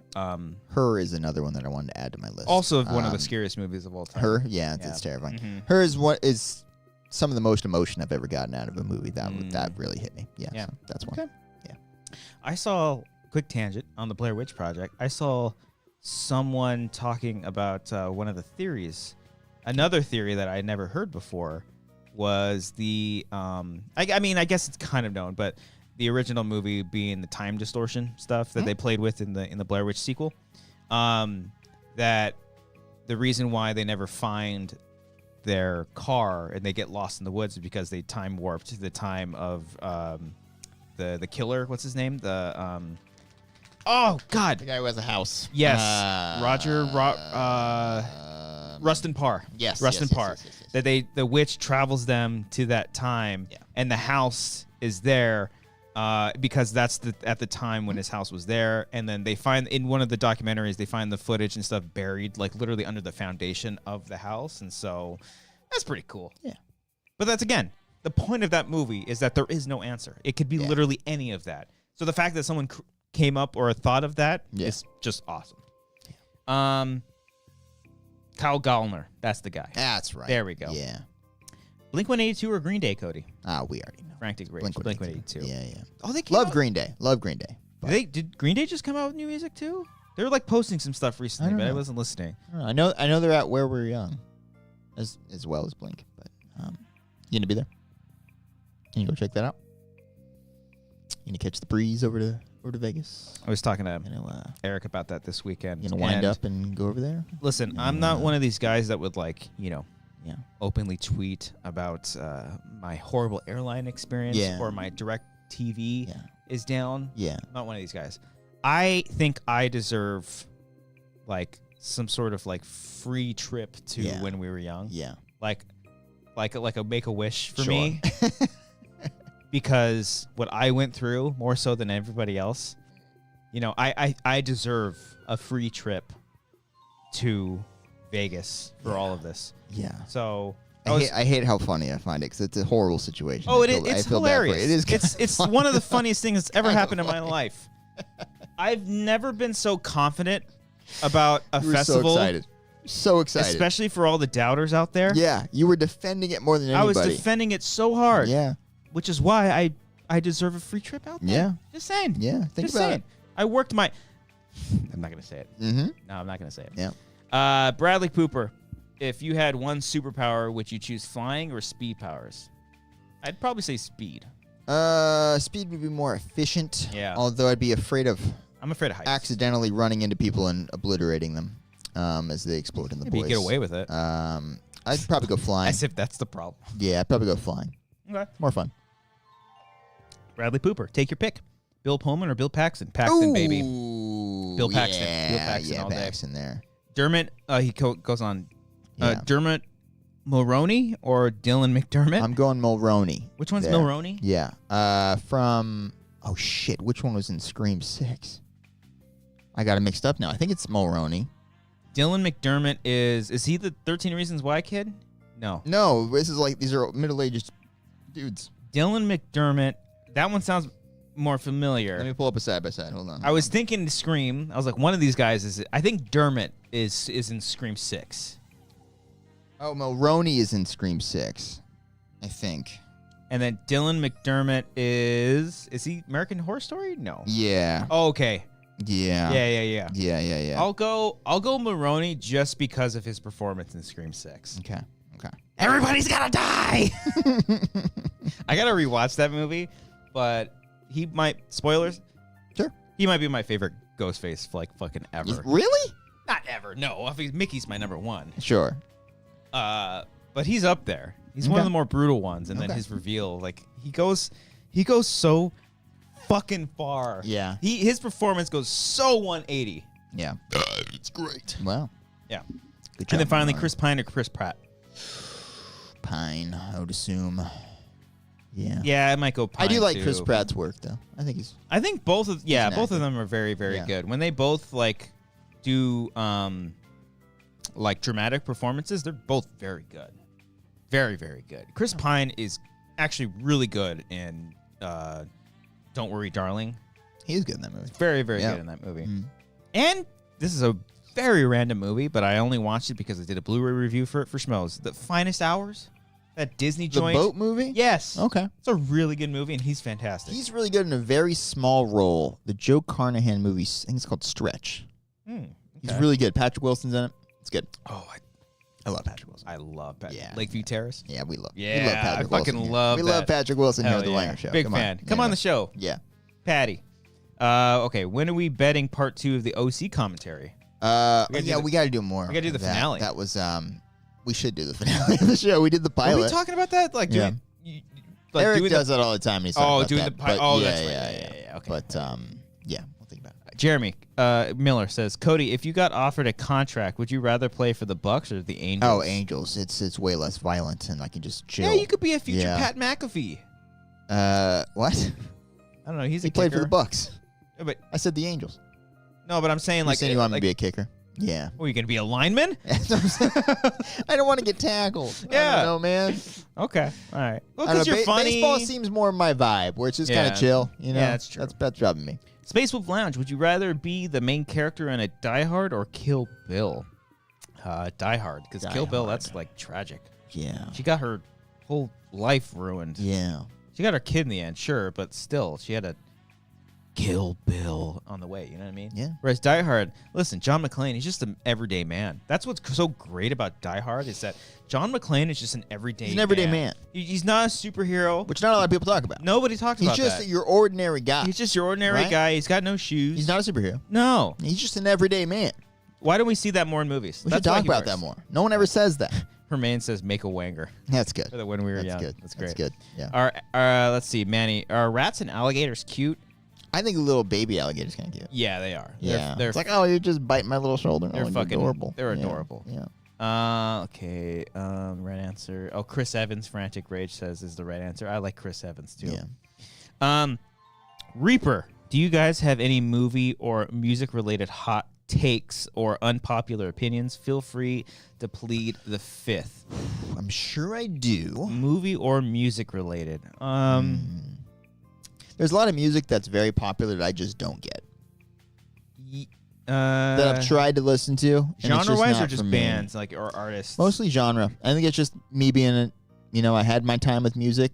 Everything in the 2000s and 90s and shit. Like, that's most of the stuff that I listen to. And I think anything that's been released after it, I have a tough time really getting into it unless it's a band from that era. I can acknowledge that the Beatles are one of the greatest bands of all time, and a lot of music today probably would not be what it is without them. I just do not care. Okay. I don't care that much. Okay. That being said, sorry, I don't know. That's maybe my music hot take. The first 2 Blink albums are kind of trash. Oh, you watch yourself, sir. They're not trash. No. Are you including Dude Ranch, or are you saying Cheshire Cat and Buddha? Oh my god, I can't with this fucking. Because those are the first 2 are intertwined there. Well, but, hot take. That first album isn't a full album. Yes, it is. And they re-recorded those songs. That's what I'm saying. So are you not counting Buddha then? No. Okay. So you're saying Trash. Dude Ranch is also bad? Trash. Dude Ranch is one of the best pop punk albums of all time. Blink-182. Watch yourself, sir.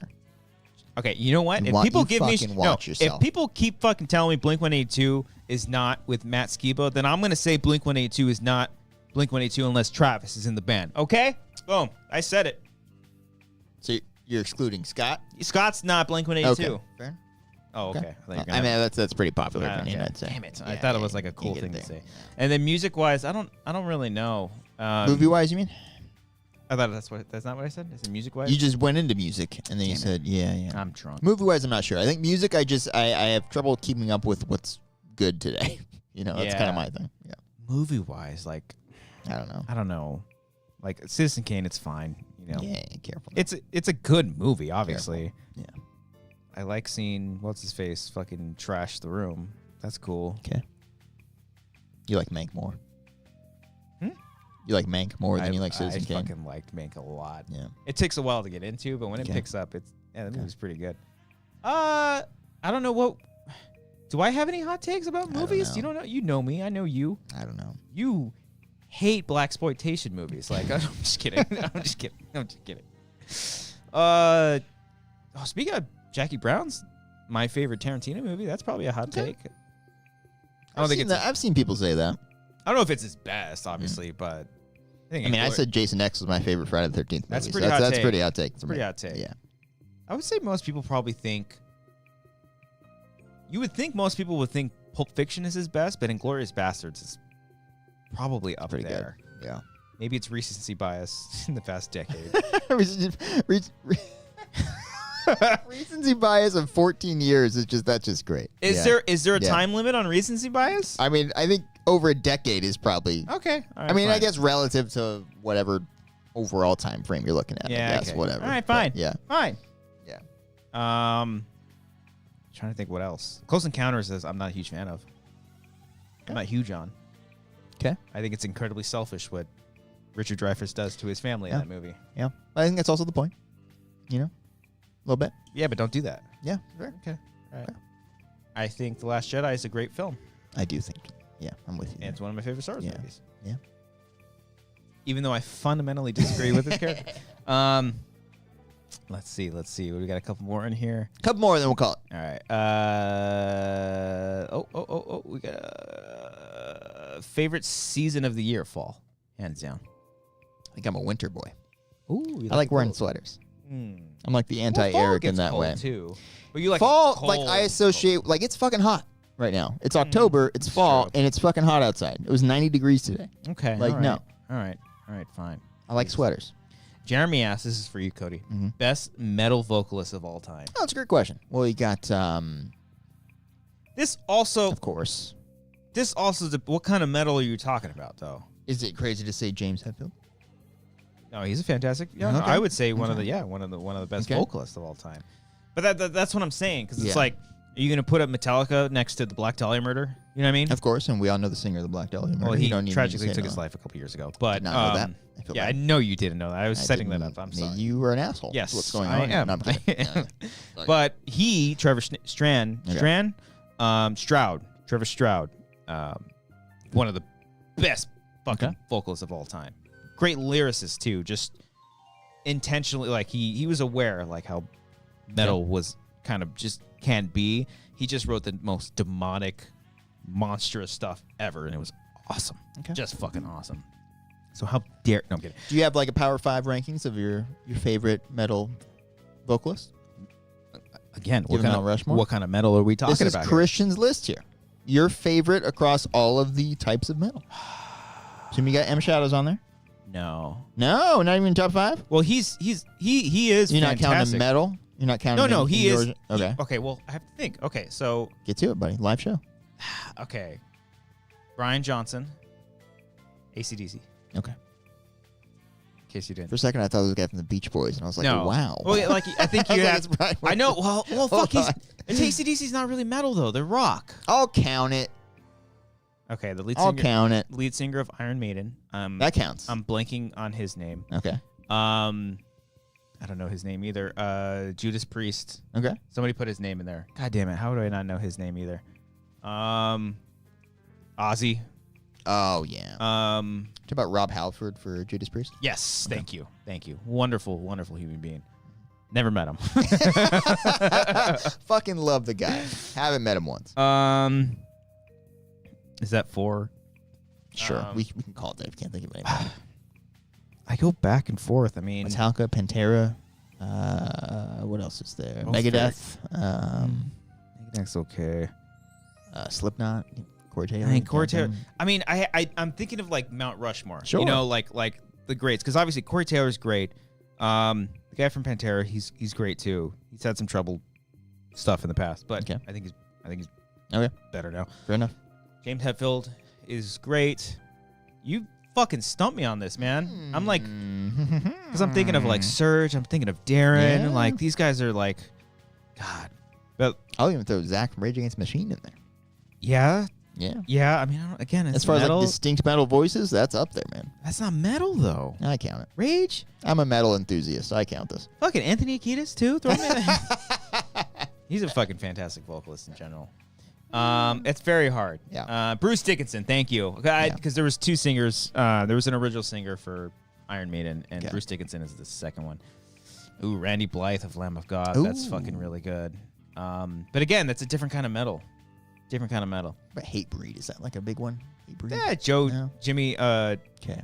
No, it's Josta. Jamie Josta. Okay. I only know that because of Headbangers Ball, because he was the lead singer of Hatebreed. Headbangers Ball was the yeah, okay.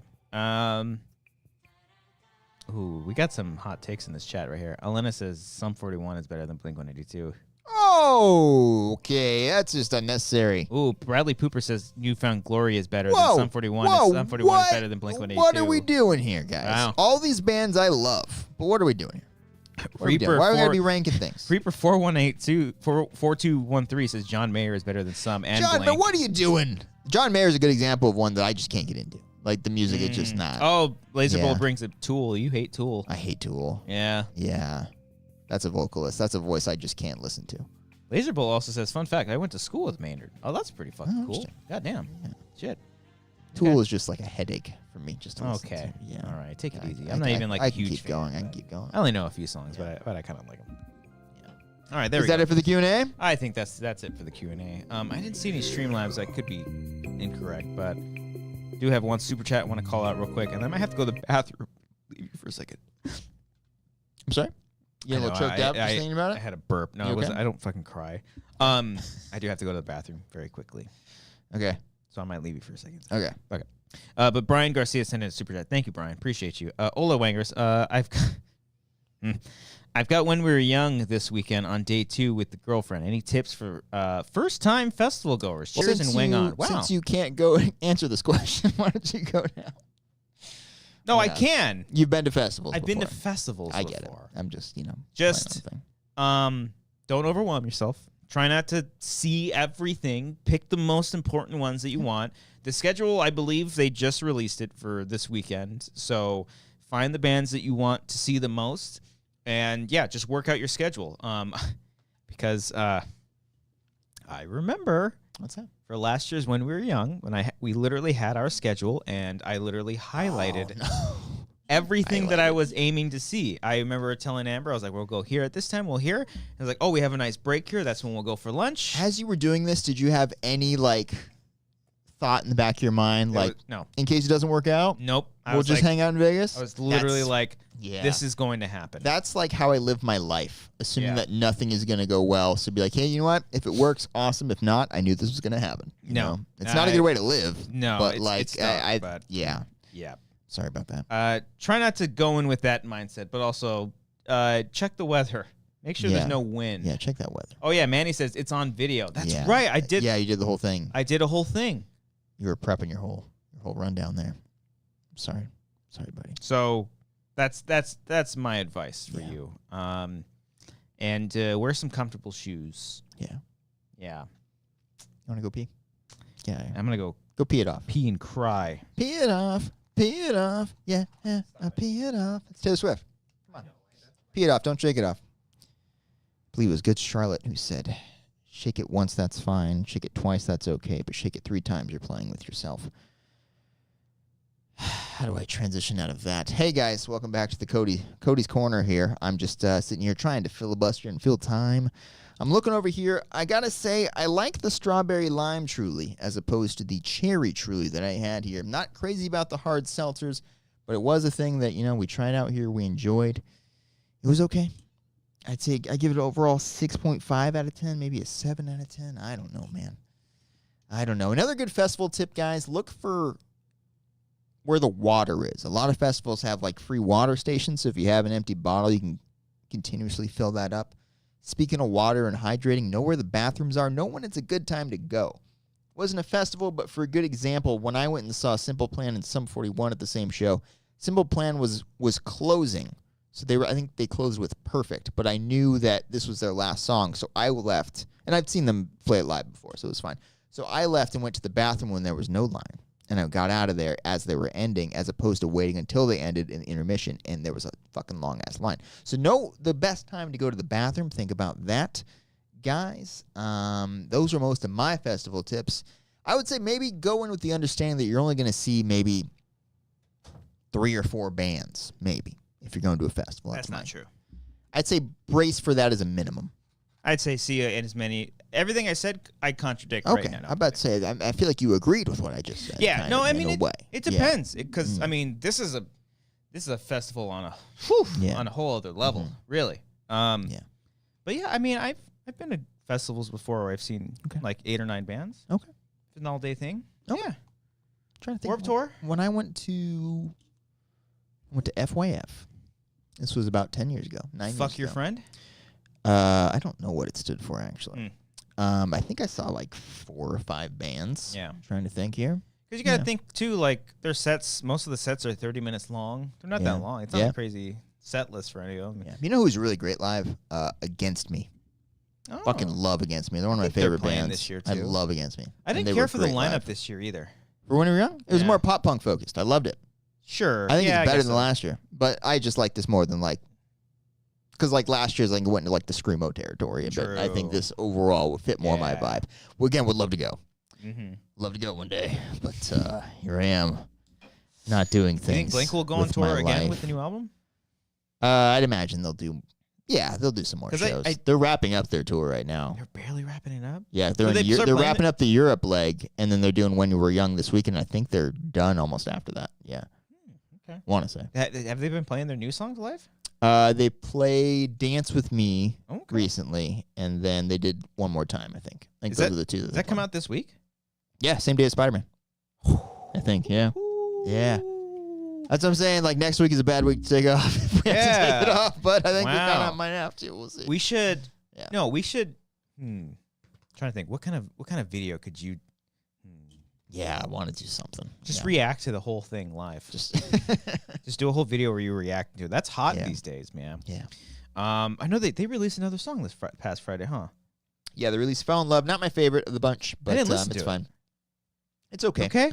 I think I'm done now. I don't want to, because by the I understand. They're releasing one more. I think they have another one this week. Yeah, right before it drops. That's like 6 or 7 songs, and I'm like, come on, guy, And they also, speaking of When We Were Young, they posted a promo, I think today or yesterday, and that had a snippet of the Blink song "When We Were Young," the new one that's coming out. And it was like, oh shit, this is like 30 seconds of this. This sounds fucking great.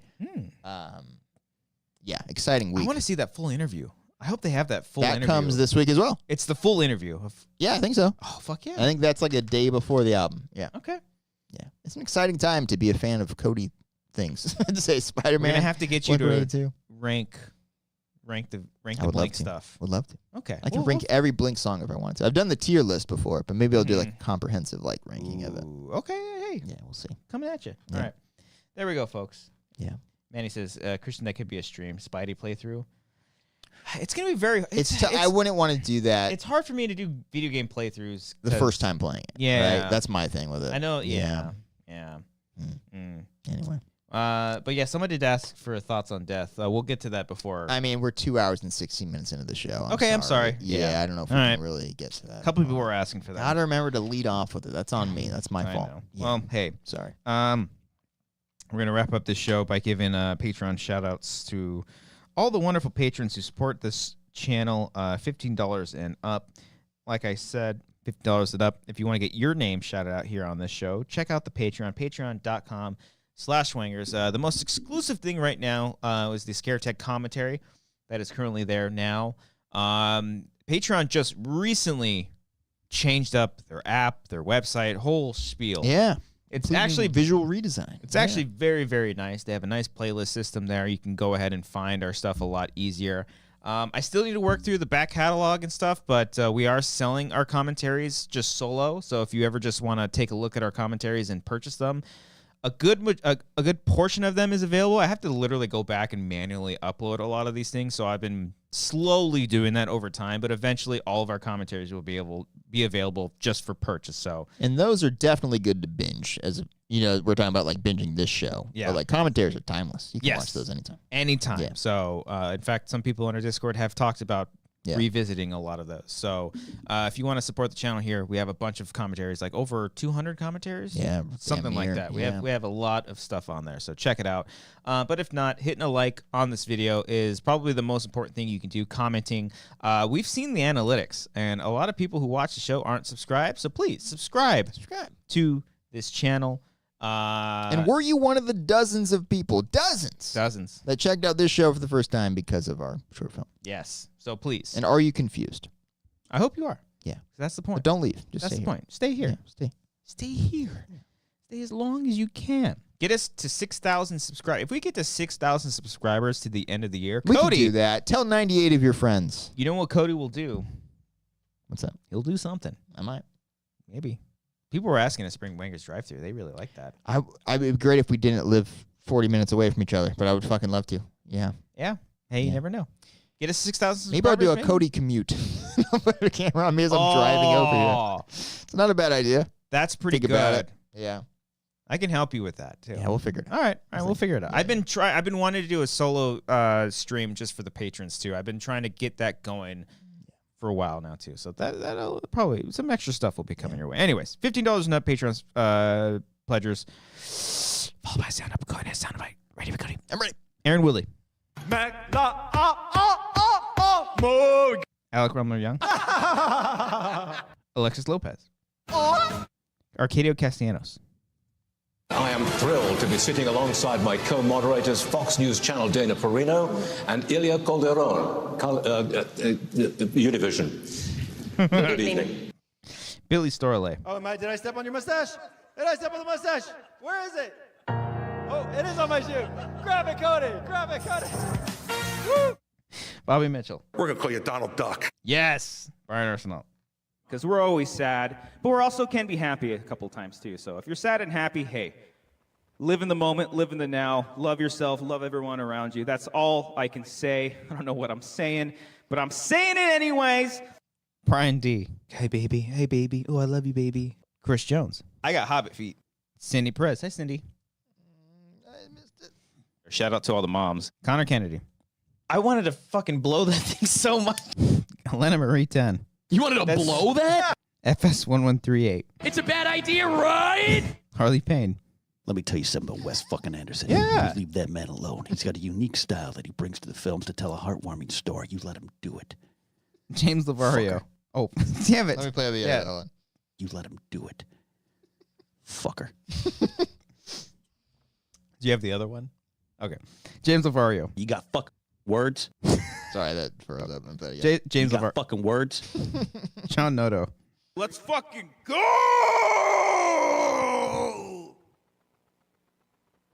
I believe Eric is up next. Justin Danho to one. Let's go! Carl Sutterback. By the way, hit the like button, subscribe, do all those things. Please. Kat Berg. Please be sure to hit the like button, subscribe if you haven't. Kyle Johnson. Hit the like button, subscribe to this channel if you haven't already. If you're watching after the show is live, Maris Thornton. Jesus. Michael Bittner. yeah, I'm looking. Nick Wade. Lost my head! Shit! I found it! Nobody fucking panic! My shoe's tangled in the cord! Ruben And E25. I felt bad that you weren't able to come. Sang Lay. Oh, Xenon! Senior Film. Okay, Xenon! Sergio Castaneda. Rage! Stephanie Merritt. Ted Cruz. Terry Stockwell. TJ Jones. I've been sleeping with a teacher for 38 years. Tyler Eklund. We're going to call you Donald Duck. And finally, Wiley Todd. Oh, yeah, Daddy. What was going on in that background?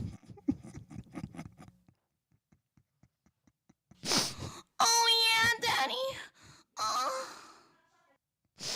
Oh, Jesus Christ. Like they just recorded that like in the house. And Yeah. there was like background noise in the kitchen or something. Oh, Jesus. God, that's amazing. Thank you all.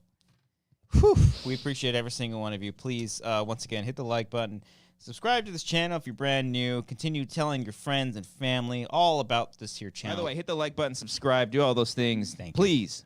Check out our work. Scare Tag is up there right now. We're working on some more stuff. We're very excited for the future of this here channel, and we do love every single one of you. Please so be thank sure you. to hit the like button, subscribe if you haven't. And we will see you all potentially. All right, Christian. Oh, all right, that's the end of the video. Let's end the stream. End the stream. We might be off next week, so we'll keep you posted. So check out Scare Tag, check out the making of Scare Tag, and all of our other stuff here. Cody, you ready for that outro song? And go. You know, I have a Davey Havoc as well. From what, year 2 that you did it? Whatever? Yeah. Okay, let me go back into the archives and find that. Yeah, Let me, just saying. Let me edit that out. Like he created it? No. Okay. We're gonna call you Donald Duck. Thank you. Let's go! Jeremy Miller says, thanks, guys. Have a good night, everyone. Have a good night as well. There's a new, I want to start doing a segment called What Did Trump Say This Week that would scare the shit out of you? That's not bad. Oh, there was one that you guys posted today that I forgot to post. Where the Republican eat their children or something like that. I got it. Hold on. Let me get it. It'll be the last soundbite of the night right here.